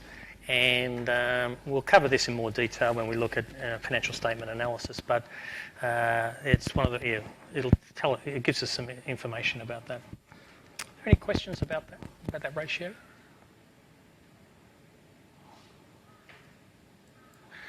The other one, another ratio, is the operating expenses to sales ratio. So it tells us of our net sales what proportion are operating expenses. So it tells us when we're selling goods, how much expenses we incur in the process of selling the goods. So it tells us that maybe we can operate the business more efficiently, or by incurring less expenses in the process of selling goods as well. So it gives us the information. So we've got different ratios for those two businesses there. Any questions on that? So the other contrast between the two ratios is that in this case the cost of sales.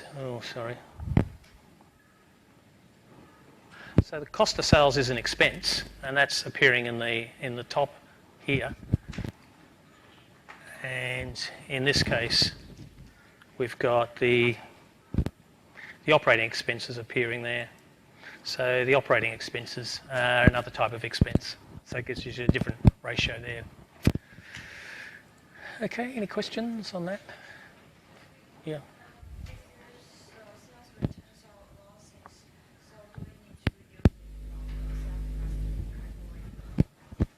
Yes, so I'll go back a few slides. Where are we?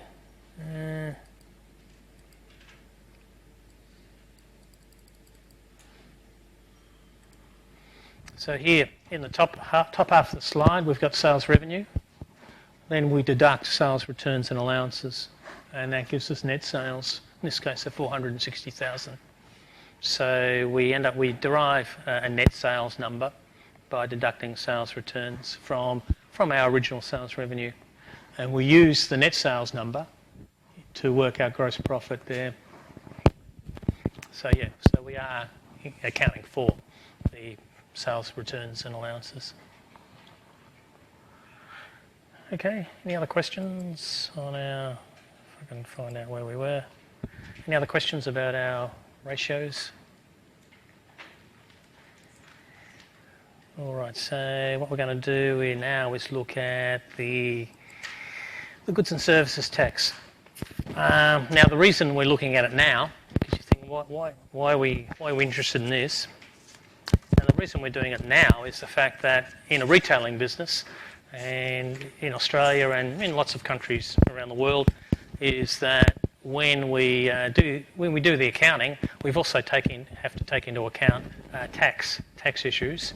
And so here we've got what's called a GST, the goods and services tax, is a value-added tax, and we have to charge another 10%, unless there's a special exemption, which there are a few in Australia. Is that working as a business, we're going to have to charge 10% tax as a GST, in addition to the sales price or the revenue. So we've got to do a little bit more accounting here. So the idea is that we have a supply of goods or services is called a taxable supplies, where the legislation, the law on GST says that we're required to add 10% to the price. So in Australia we have 10%, in New Zealand it's 15%, and it's what's called a value-added tax. So we'll look at the accounting for that. And the idea of this is I'll go outside the course now. Is that the history is that all governments charge taxes. So there's only someone said many years ago, there's only two certainties in life: there's death and taxes. And so the idea is that all governments need to raise revenue, raise taxes, and so how they do it, of course, is a subject of different policies and ideas and economics. And what originally happened was that there was no GST about 20 years ago. I think it was 2000. And so of course, government has to charge other taxes, and so it charged higher personal income taxes, and there are other taxes on income. And so it was able to lower income taxes by having a goods and services tax, a value-added tax. Anyway, let's have a look at how the goods and services tax operates. Now, the idea behind it is that at each stage of the production process, we're required to add GST. So when we sell, if we start with raw materials and we sell them or we sell in wholesale and go down to retail amounts, at each stage of the sale process, we add 10%. 10% gets added on, and the business then forwards that money to the Australian Tax Office. So we have progressive amounts of GST. And the accounts there, I think we'll look at this in more detail, and then what happens is that each business accounts for so each business accounts for GST in at least two ways, is that when we purchase goods and services, we have to pay 10%. Then when we sell goods and services, we add 10%. And then we keep a record of the GST paid and the GST collected from customers, and we can offset one from the other, and we either pay extra amount or pay cash, or we get a refund from the tax office, depending on the various amounts. And ultimately, it's the consumer just pays the final price for the goods and services. So if you go to the bookshop or the lolly shop or the stationery store, when you buy items, they will often normally include a GST component, and as a consumer you just pay GST for the total price, and often you're not aware of the total GST paid. And so this is the background to how it's calculated. There's an exemption of GST for education and for fresh food as well, so not everything is subject to GST. So the accounts, yes, sorry.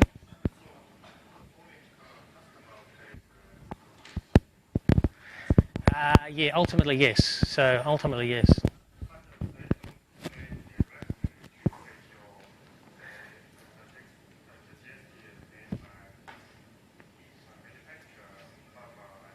Yes. Yeah. So we'll do the accounting for that. Is that there'll be a difference between the GST collected and the GST paid, and then they forward the farmer and the manufacturer and the retailer then forward the GST money to the tax office. So they have an obligation to pay forward on that GST money to the tax office.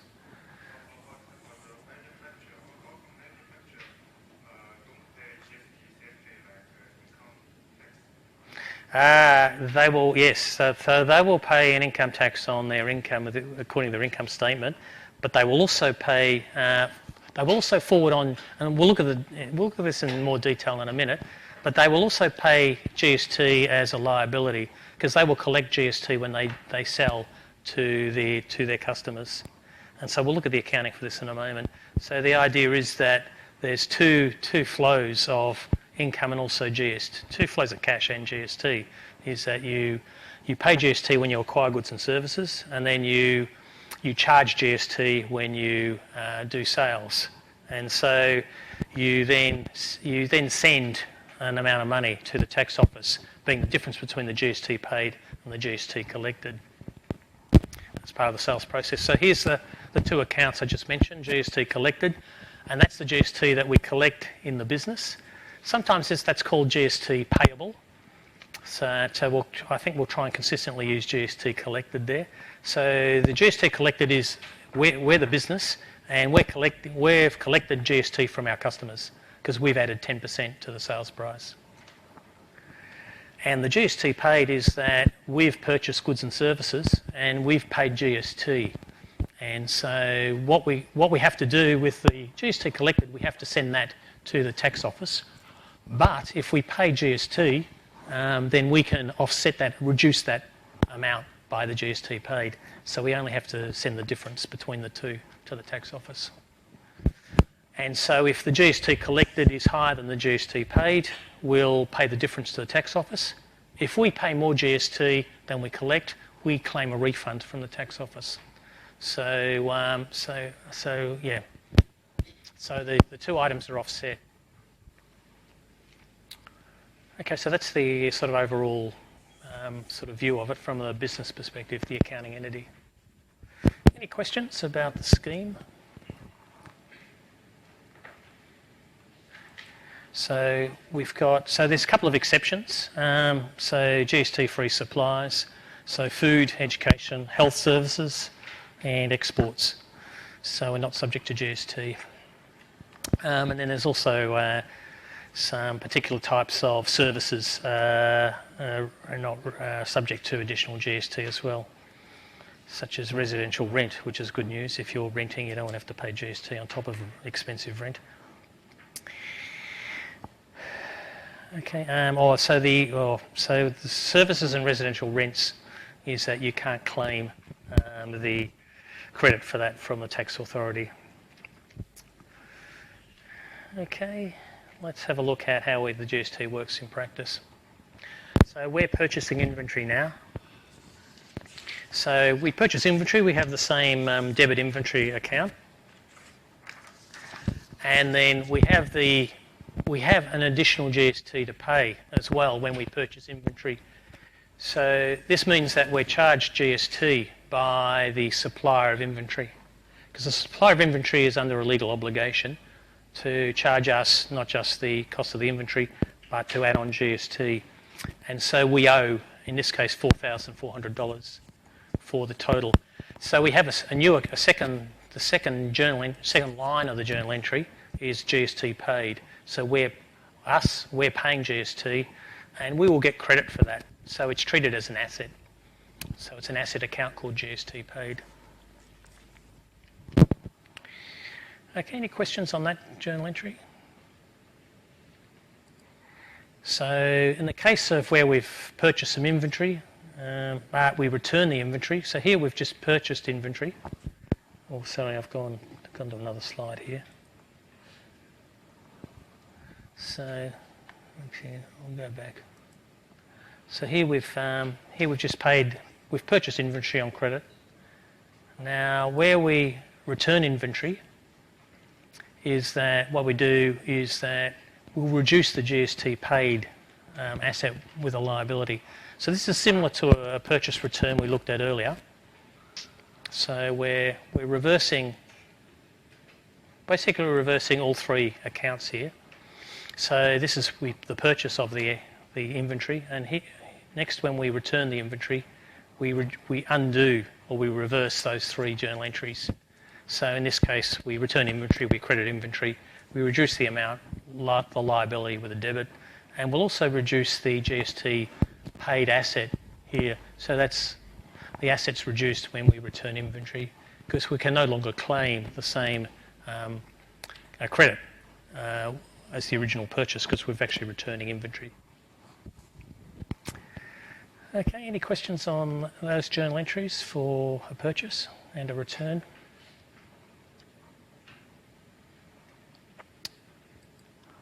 Okay, now different situation is where we sell. So we just looked at where we purchase goods or services. We pay the GST in the business. Here we're selling, in this case we're doing sales of inventory tables. So in this case what we do is that we have a price for our tables. We have 5 tables at $500 each, $2,500. So we'll credit sales revenue on a sale. And then we'll also have an amount payable which will include the sales price plus GST. So the sales price will be the $2,500 for the 5 tables plus 10% of that is GST. And what that will be, and so we'll have a total amount receivable, an asset of the $2,750. And that includes this extra $250 for GST collected. Now GST collected is a liability. So, and the reason for that is that it's not our money. So the sales revenue will eventually, when we conclude the sale, we'll receive cash for that. But the GST is not our money. It's money that we have to send to the tax office. And so it's money we hold on behalf of a third party. It's the other term for that. And so it's a liability. So it's a credit. So when we charge GST, and it's called GST collected, it's actually a liability, and it's 10% of the sales price. And the good news is for the cost of sales and inventory, there's no change in that. So when we sell inventory and calculate the cost of sales, there's no effect of GST on that. So here is just that's the value of the inventory that we paid. So in this case, it was $400. Okay, any questions on that? So then if we have a sales return or allowance, we're going to reverse this. We're going to reverse the top journal entry there when we have a return. So we have a liability there for GST, but if we have a return of the goods sold, then we can reduce our GST liability, the GST collected, in proportion to the value of the goods returned. And of course, when goods are returned, we'll recognise the sales allowance, sales returns and allowances, which is a contra account, it's like an expense account, and we reduce the accounts receivable asset on a return to us of our inventory sold, and we'll reduce that liability, the GST collected liability. So because ultimately our total sales amount goes down, our liability to forward money to the tax authority also goes down, and so that's a debit. We debit GST collected on a sales return. And our inventory cost of sales is also changed in proportion to the amount of inventory. Okay, any questions on that? So now let's have a look at, in the case where there's a discount allowed. So if let's have a look at this. Discount allowed is where we do a sale and we collect the cash, and the cash is paid within the discount period. So in this case, we've got we allow a discount. We allow a discount on an early payment by the customer, and so what that highlights is that where we allow a discount, we're ultimately receiving less cash. So we also reduce the GST collected liability in this case as well. So we're reducing the GST collected by 2% because we charged the 10% GST on the total sales price, and if we actually collect less cash, we'll also reduce the GST collected liability because we've allowed a discount. And so the total sales revenue, the total cash collected, is also down by 2%. So we have another little bit of accounting to do for the reduction in the liability. Okay, any questions on that? So it's the same journal entry as before where we allow a discount, except in this case it's slightly more complicated because earlier we charged GST on the sale. So here's the GST collected was charged, so we recognise a liability because that's the 10% of the amount that we're going to collect, and where we reduce that when there's a return of goods and also where we allow a discount to the paying customer. Yes?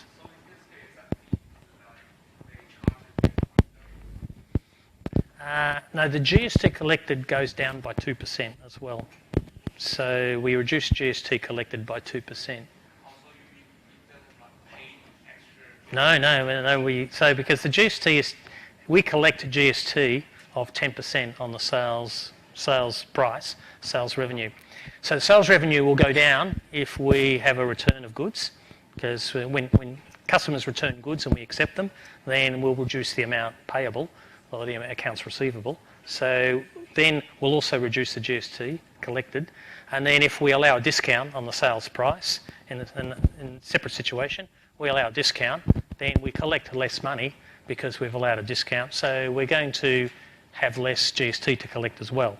So we recognise that by reducing the GST collected, which is a liability we have to forward that to the Australian Tax Office. Okay. Any other questions?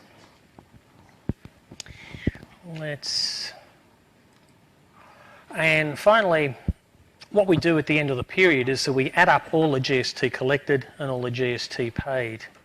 And then when there's a difference, in this case we collected more GST than we, let's have a look, than we paid. Did we do that?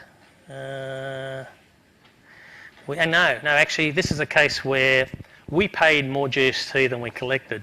So what happened is that during the financial period, we paid for goods and services with a total GST paid, in this case of $266.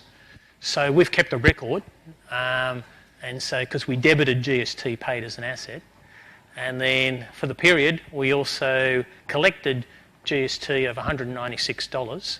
So we've kept a record of that, and so we're obliged, of course, to send that $196 to the tax office.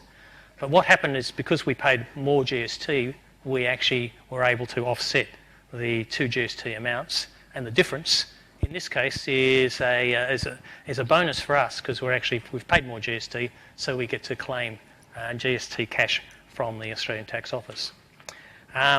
This might look like good news, but it's actually probably bad news because of what that means is that our sales revenues are lower than our expenses and our costs. So that reflects the underlying that is the likelihood that we actually made less revenue than expenses. Because generally we pay GST when we incur expenses, when we acquire goods and services.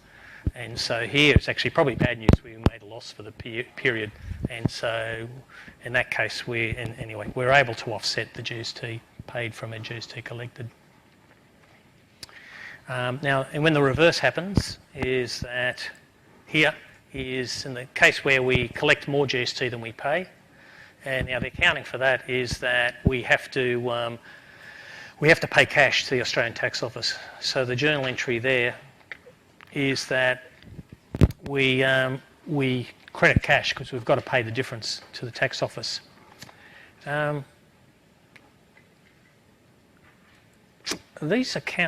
journal entries here also, what else do they look like? So they look like another type of journal entry that we've looked at this so far in the last 4 weeks. What type of journal entry does this look similar to? it's similar to a closing entry, which we looked at last week. Because what we're doing is we're reducing our GST collected and GST paid to zero. Because remember, when we collect GST, it's a liability, and when we pay GST, it's an asset, it's a debit. And now what we're doing here is we're reducing our GST paid to zero with a credit. We're reducing our GST collected to zero with a debit, and the difference is the cash. In this case, the cash, it's a cash asset.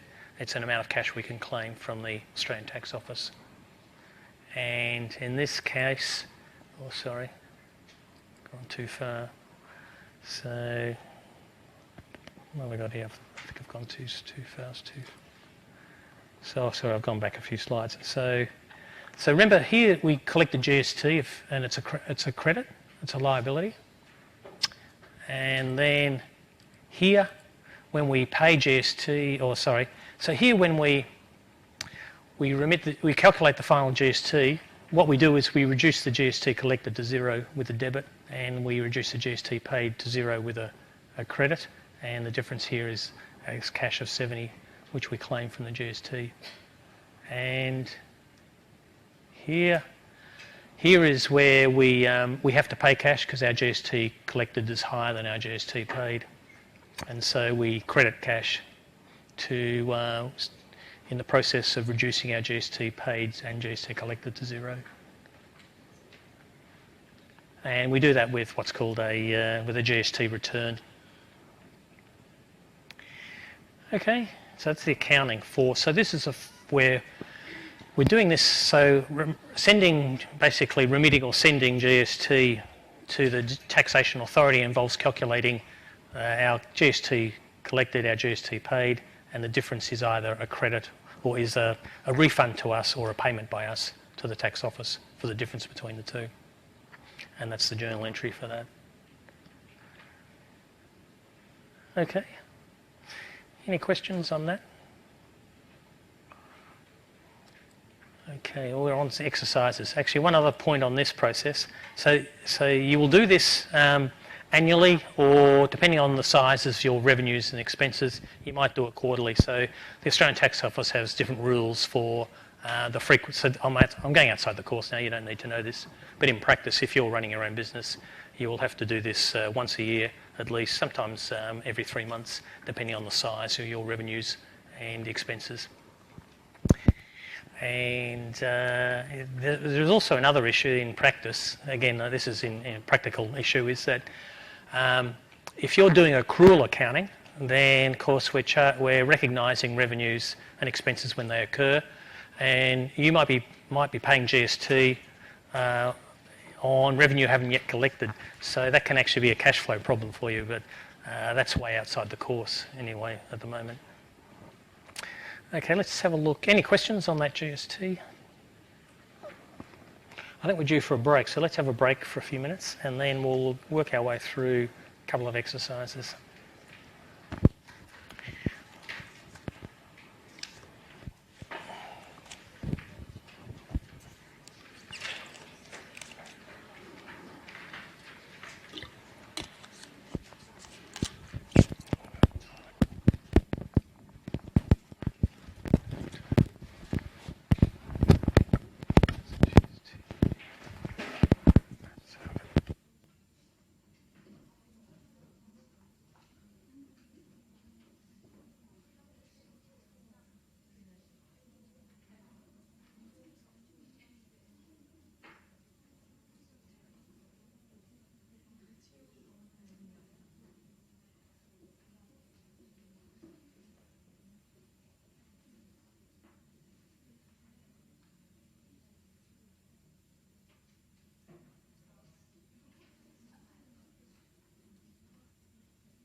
well, it depends on whether the prices are increasing or decreasing.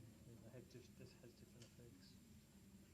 Well, actually, the profit equal price minus cost. So profit is revenue minus the expenses, yeah. So it'll include the expenses, including cost of sales, will be lower with FIFO. So the profit will be higher. Hi, I just got questions about you said in the slide you said the sales return is a contra account. Yeah. So what does that mean? Because I think It just means it's attached to the sales revenue, and it usually reported directly underneath. So it doesn't have its report. It's the presentation. It doesn't sit. It doesn't sit on its own in the balance sheet. It will be, or in the income statement, it will be reported directly attached in order to work out. So the presentation we did a little while back. Let's see if I can find it. I can probably find it on the slides here better.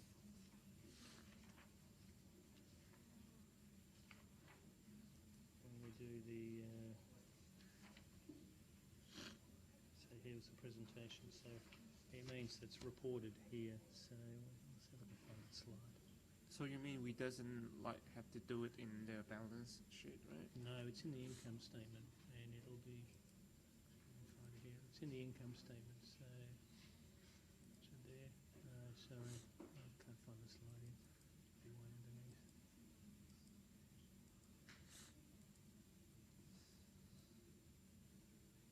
So it's present on this slide actually. So we've got the sales and then less sales returns and allowances to calculate net sales. So it's reported at the top, directly underneath. So you mean we have to separate it from the income statement, right? Yeah, it's reported in the income statement directly underneath sales. Okay. So what about the inventory write-down? Because I'm not quite sure what does that mean. That's an expense, so that can go anywhere under expenses. So it's an inventory write-down expense.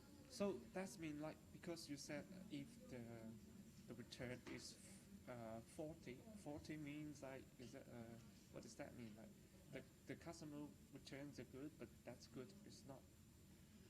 It depends on whether the goods are faulty or the goods are okay. So if they're faulty, it ends up being an inventory write-down expense. If the goods are okay, then we debit the inventory asset again because we're increasing our assets.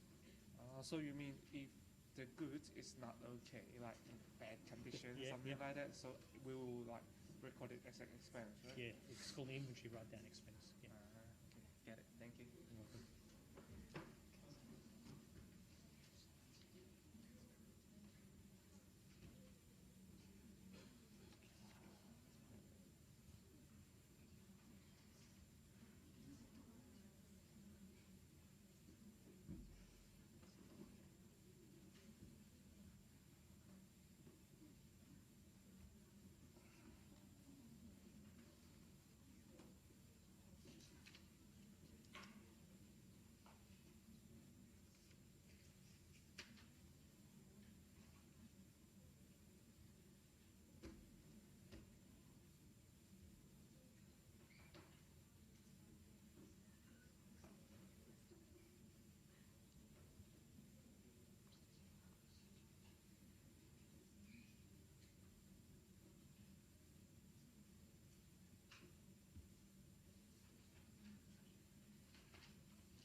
Okay, let's have a look at some, work through a couple of exercises, which this will be very good practice.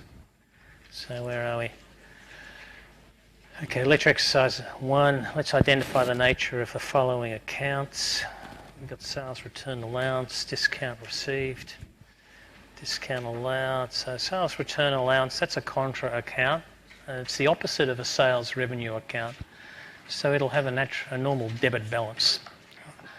I'll put up a slide in a moment where we have the answers. Discount received that's revenue, equivalent to revenue, where we receive a discount. We end up paying less cash. Discount allowed, we allow the discount, so it's an expense. Inventory write-down is an expense. So that's where we have, example is defective inventory. So if we have inventory that we can't sell, we'll write off or reduce the value of that inventory to zero, and that's a debit. We call it a debit inventory write-off, and that's an expense. Freight out costs, they're costs by the seller, so that's an expense. Freight in costs are costs that we can add to the value of inventory. The slide that we looked at treated it did the accounting. It's similar to an expense, but I showed you on the overhead projector where we can do an accounting and treat that as part of the value of the asset. So that's actually complicated. GST collected is the GST we collect from our customers, so that's a liability because we have to pay that to the tax authority. The GST paid is the GST that we pay for goods and services, and we can claim a credit or claim a benefit for that from the tax office, so that's actually an asset. So let's see where we've got there's a summary there.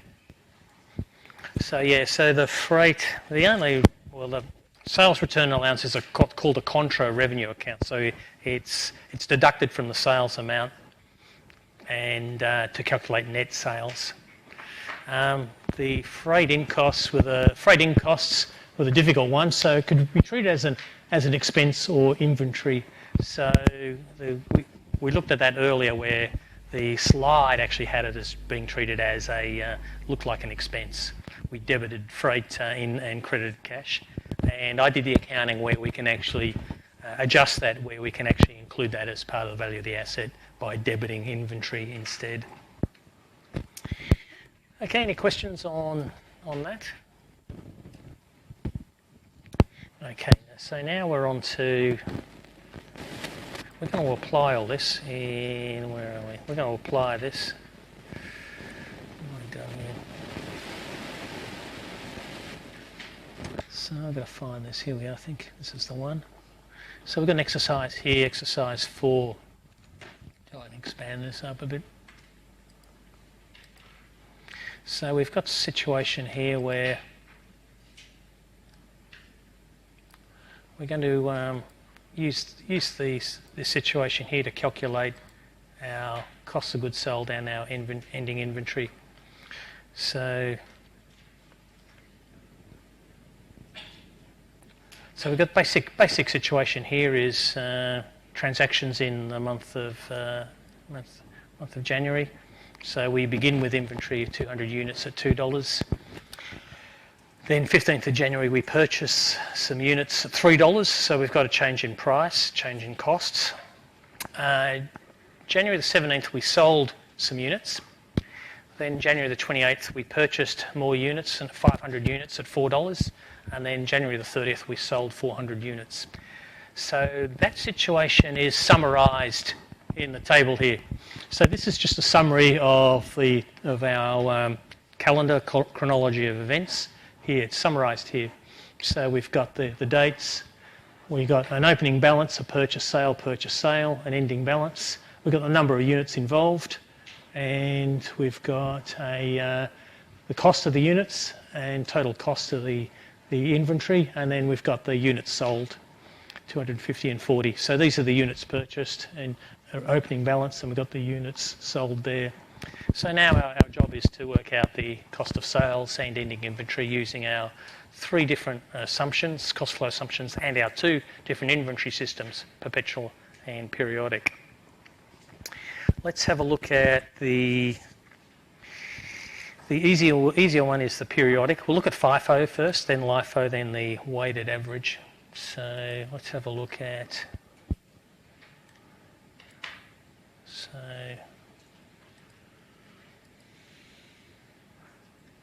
Let's have a look at.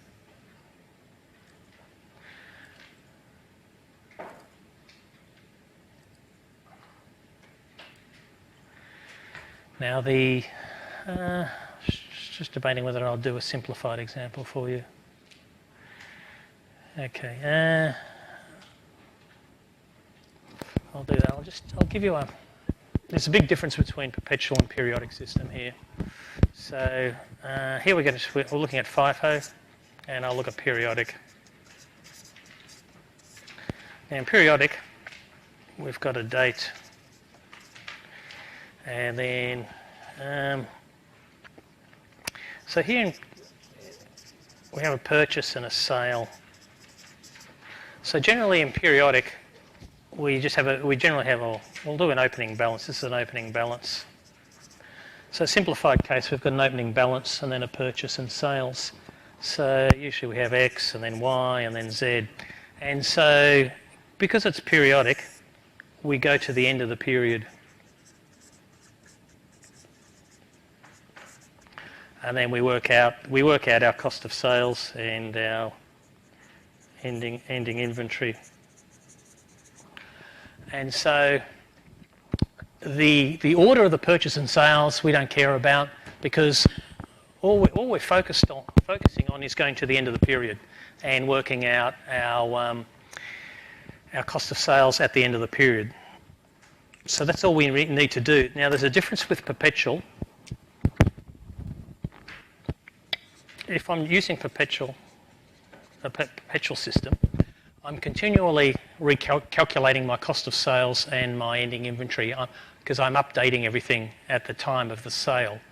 So so often what happens is a slightly more complicated situation is, and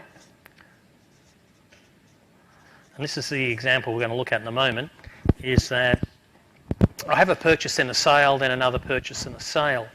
Now I'm interested in calculating the cost of sales at the time of this sale and at the time of that sale, right?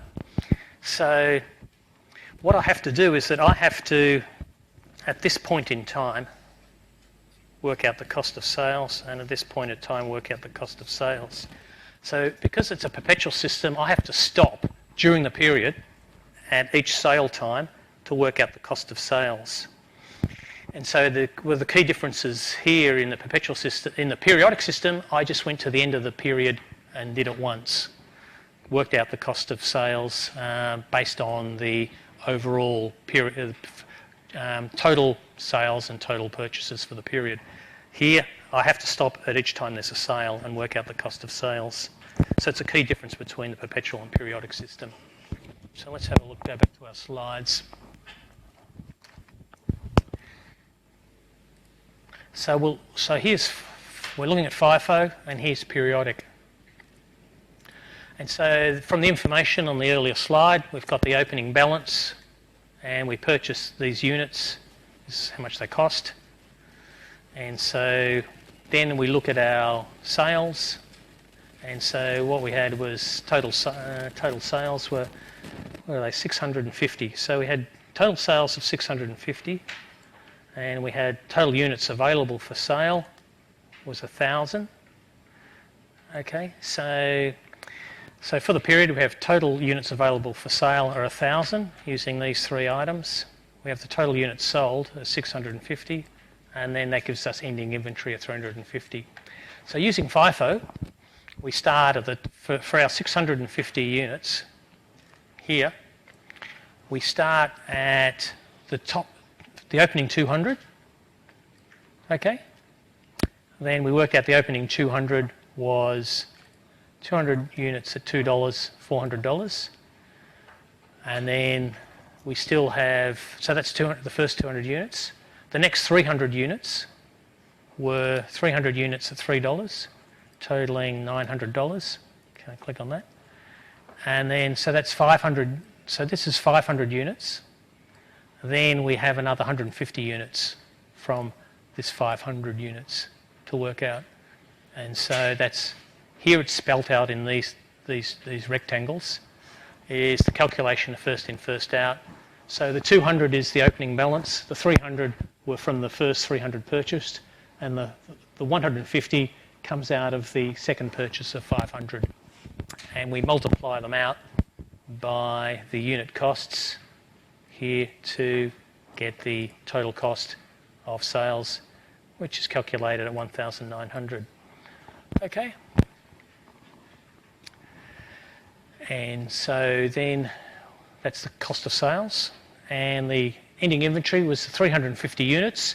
Now those 350 units come out of, since we're FIFO, it's the last batch of 500 at 400. So we have 350 of these 500 at $4 each, and that gives us 1,400 there. So I'll see if I can. And so that 1,400 is the ending inventory. Okay, any questions on that? That table looks quite complicated, but it's basically it's giving us a bit more detail than you might need, but it breaks down. So the cost of goods sold is in the middle column here, breaking it down, and the ending inventory breaks that down. And the first columns are just the background situation, the order of sales, list of sales and purchases. Okay, any questions on that? Then now the key difference here, we're going to do the same, except we're going to use perpetual. So because we're using a perpetual system, we start with an opening balance and we have an initial purchase here. Now we've got a sale on the 17th, so we have to stop and calculate our cost of sales at the time of the sale, because it's a perpetual system and we're updating our records. So the cost of the sale was 250 units here. So these 250 units, we take 200 from the opening balance and 50 from that first purchase. So we calculate our cost of sales here from the opening balance of 200 and the 50 from the first purchase of 300 at $3. And so our total cost of sales there is 550 on that first sale. Okay. So that was just the cost of sales on the first sale. Then the situation we're in after that sale is that our current inventory, so this is also current inventory, is we have 250 units at $3. So see if I can climb. So I'll just go. So this 250 units at $3, this comes out of here. So we had 300 and we sold 50 of those to add up to the 250. So we're left with 250 at $3. So here is just what's currently left over after the first sale. Then we do a second purchase. So the second purchase is another 500 units at $4, costing $2,000. It's the second purchase. And so that just adds, and so what we do here, we just top up our current inventory. So our current inventory after the second purchase is 250 of the $3, which from the first purchase, and we have another 500 of $4. So that's just our current inventory on the 21st of January at that point in time. Now we have a second sale, so using perpetual system, we're going to calculate our cost of sales for that, and we're told we sold 400 units. So the 400 units comes from 250 come from here, and the other 150 will come from here. So these 400 units had broken up into 250 units from the first purchase and another 150 from the second purchase. So this 250 there comes from the first purchase, and the second 150 comes from the second purchase at $4. So the cost of sales for the second purchase adds up to 1,350 there. So our cost of sales are the cost of sales of our first sale here and the cost of sales of our second sale. So we add them together and we end up with 1,900. So it was a shock for somebody there. And the good news is that if we calculate cost of sales first in, first out using periodic and perpetual system, is we end up with the same number. So we end up with 1,900 and 1,900 there. So we have 1,900 and 1,900 here. There, it's the same. Yes? Sorry? No, you don't. This is expanded and gives for the purpose of learning and understanding. No, you won't have to write out the chart like that. Usually what you'd have to do, if you're doing this in the mid-semester exam, you'll just have to come up with a final number. It can help you to do it line by line in the sense that you don't have to produce a table like that because that will take a lot of time, a lot of precious exam time up. Any other questions? So we've just worked out the total costs, perpetual and periodic. And so we saw a difference between perpetual and periodic. And for ending inventory, we had 350 left over. I think we worked that out. So total number of units was 1,000. So total number of units was 1,000. We sold 650. And so we had 350 left. And that came out of the $4. So that was 1,400. And it's the same for perpetual as well. So good news in, first out, if you're calculating cost of sales and ending inventory, you get the same result for the periodic and the perpetual system. So if you're asked in an exam to provide the cost of sales and ending inventory for FIFO, you'll know that it's the same for periodic and perpetual. Even though the method of calculation is different because during perpetual we're stopping at each sale and updating. Okay, any questions on that? What we'll see is that using perpetual and periodic we'll end up with different results for LIFO and for weighted average cost. Okay, so that was FIFO. Now let's have a look at LIFO. So LIFO, the easier one is the periodic. So LIFO is that we have the same opening situation. We have 1,000 units, a total cost of 3,300, and we've sold 650. So we had 500 and 150, sold 650. So that 650 using LIFO, it's going to come out of the last in. So we've got 500 there and 150 of those. So using LIFO, we'll work from the bottom going up, and doing that gives us total cost here of 2,450, which is there, which you'll see from is much higher than the 1,900 in FIFO. And then the ending inventory is the 350. And that 350 comes from the opening 200 and 150 of these 300, which works out here at $800. Can't even click this properly. Get out. So it ends up at 850. So you'll see the ending inventory 850 comes from the original 200 plus another 150 of those, and we'll see that you'll notice that the 850 here is much lower than the ending inventory was 1,400 using FIFO. So that was the periodic LIFO. Any questions on that? Let's look at perpetual LIFO. Now perpetual LIFO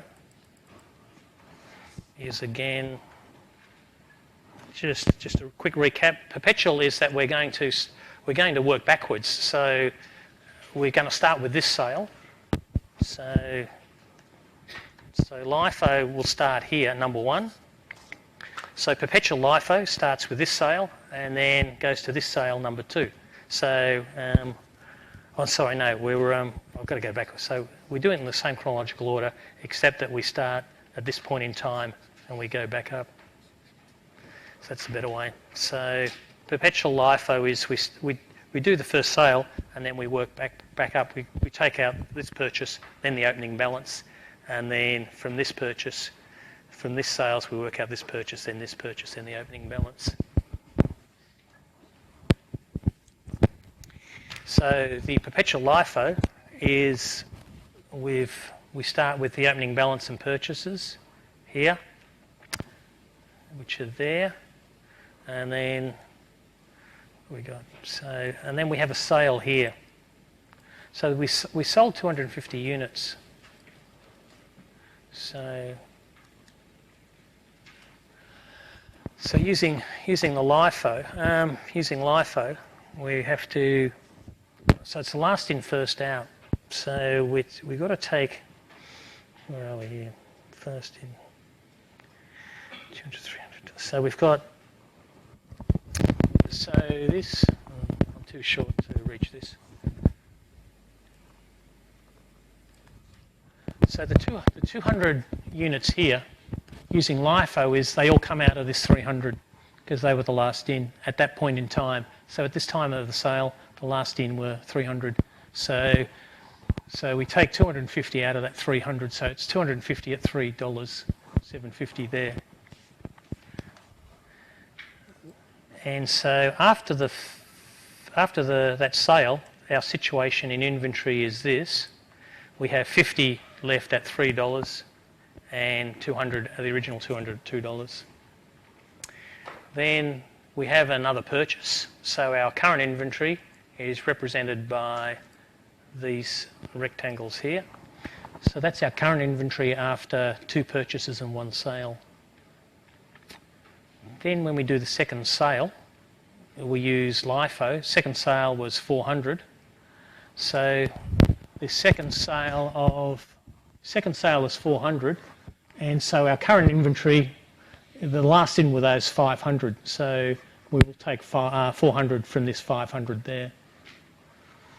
And so where's that? So we'll have here 400 at $4, which come out of the last 500, which are up here. So using LIFO. And so if we add up the sales there, we end up with, that was the first sale, that's the second sale. So our cost of sales using perpetual LIFO is $2,350. Okay.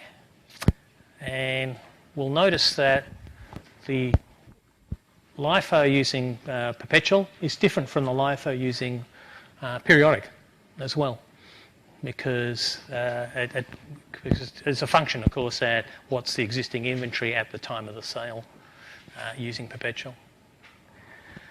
And then using the perpetual LIFO, we then, the remaining inventory, 350, will be represented by these items here. So these are the items that haven't been sold using the perpetual LIFO. So we have, as it happens, we have 100 left over from the 500. We still have 50 left over from the $3, and we have the opening balance of 200 at $2. So our ending inventory is $950, which again you'll see is different under perpetual system, is different from periodic LIFO. Okay, any questions on our LIFO calculations?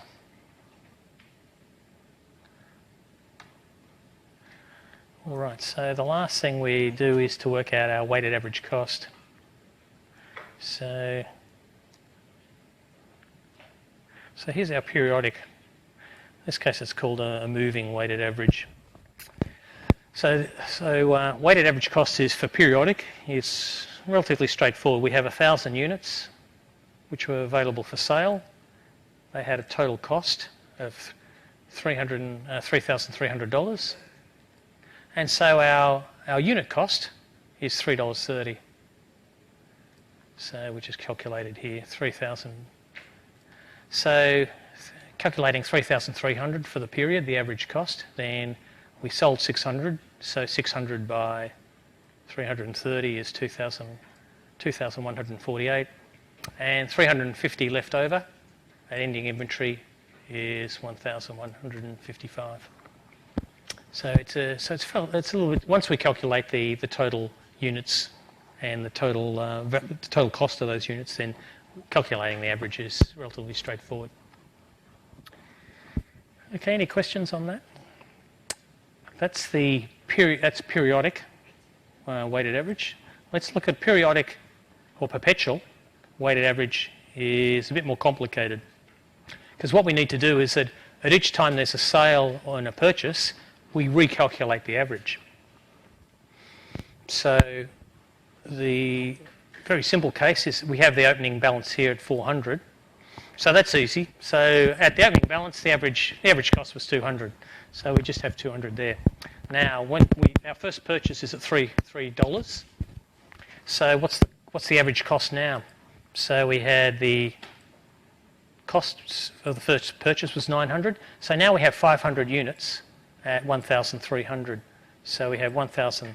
So in yellow here, the top yellow square is the new average after the first purchase is $2.60, because we now have 500 units at 1,300. So now we've recalculated the average after the first purchase. It's $2.60. So the first sale of 250 is 250 items at $2.60 each, and that gives us a cost of sales of $650 using the weighted average. Okay, any questions on that? So now we have, what have we got? We've got 250 units left over at $2.60. So the current situation after one purchase and one sale is we have, current situation is that we have 250 units at $2.60. Now what we do is that we purchase another 500 units at $4. So we have to recalculate the average. So we have, what we now have is we have 750 units costing a total of 2,630. So let's have a look. So what we do is we take we have these 250 units at $2.60, which equals 650, and we have 500 units at 2,000. So we end up having a total value of 2,650 divided by 750. So where are we? So we've got, so here it is here. The current inventory was the 2,600 plus this purchase there. So we have these two. It's our current inventory. So we calculate the current average is $3.53. So you can round that off to the nearest cent. You could keep it as multiple decimal points. Depends on what the exam might tell you. If you're doing this in the mid-semester exam, usually you shouldn't be penalised for rounding it off, although you can keep it to a number of decimal points. So the current average after the second purchase is $3.53. And then the second sale of 400 is at $3.53.33, 0333, and then that is a total cost of 1,413. And so our total cost of inventory is 2,063. And then at that point in time, our average cost of inventory is $3.53, so we have 350 units left over, and that gives us our ending inventory of 1,237. Okay, so that's the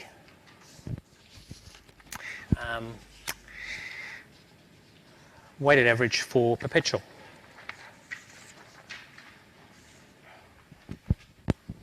Okay, any questions on that? So the key thing is keep in mind the difference between periodic and perpetual, and if it's perpetual, you'll have to update your records particularly using LIFO and FIFO. LIFO and weighted average. And as I said before, the good news for FIFO is that you'll end up with the same result for periodic and perpetual. So if you're asked in an exam or a multiple choice question about for FIFO, you'll get the same answer for periodic and perpetual. Any questions on our calculations? All right, what do we got? We've got 5 minutes left. I'll see if I can find a summary.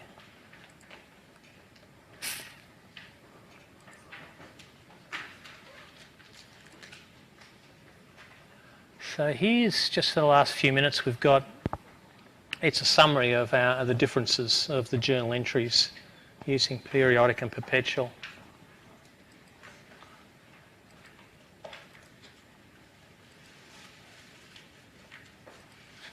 One more time. So what we've got is it's yellow or orange is periodic and green is perpetual. So for purchases, we've got largely similar account names. One of the differences is that we're using purchases in the periodic and we're using inventory in the perpetual. So the account name is a slight difference there.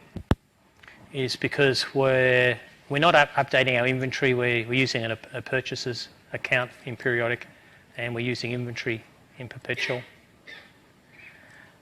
But otherwise, they're largely the same for purchases of inventory between periodic and perpetual. Where we've got a return of inventory, we'll use purchases, return and allowance in periodic, and here we'll use the inventory there because we're updating inventory. So one of the key differences is in a sale. So in a sale, of course, we have more journal entries in the periodic system. So we've got our cost of sales. So one of the key differences is that in a periodic we have the cost of sales and we update inventory at the time of the sale, and so we'll update those inventory and cost of sales for sales returns and also faulty goods. And so one difference here is when goods are returned and they're still in good condition, what we'll do is we'll recredit inventory and reduce the cost of sales. Where the inventory is defective, this is an expense account, so we'll debit the expense account if we return faulty goods which can no longer be sold. And otherwise, that discount allowed entry is the same. So that's just a summary of the differences between periodic and perpetual. Okay, that's it for time for this week, and we'll see you next week where we're doing some financial statement analysis.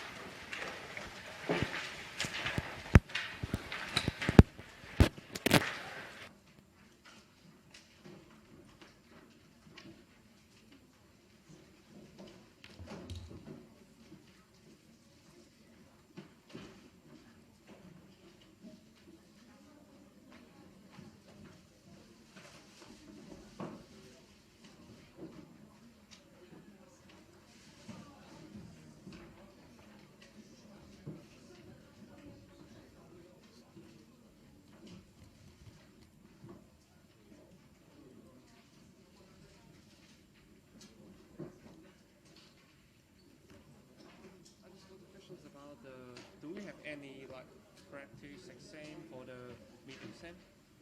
I'm not sure. Usually it'd be on Blackboard if it is. So you'd have to ask Ankit. Okay. Anyway, thank you.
think this is it.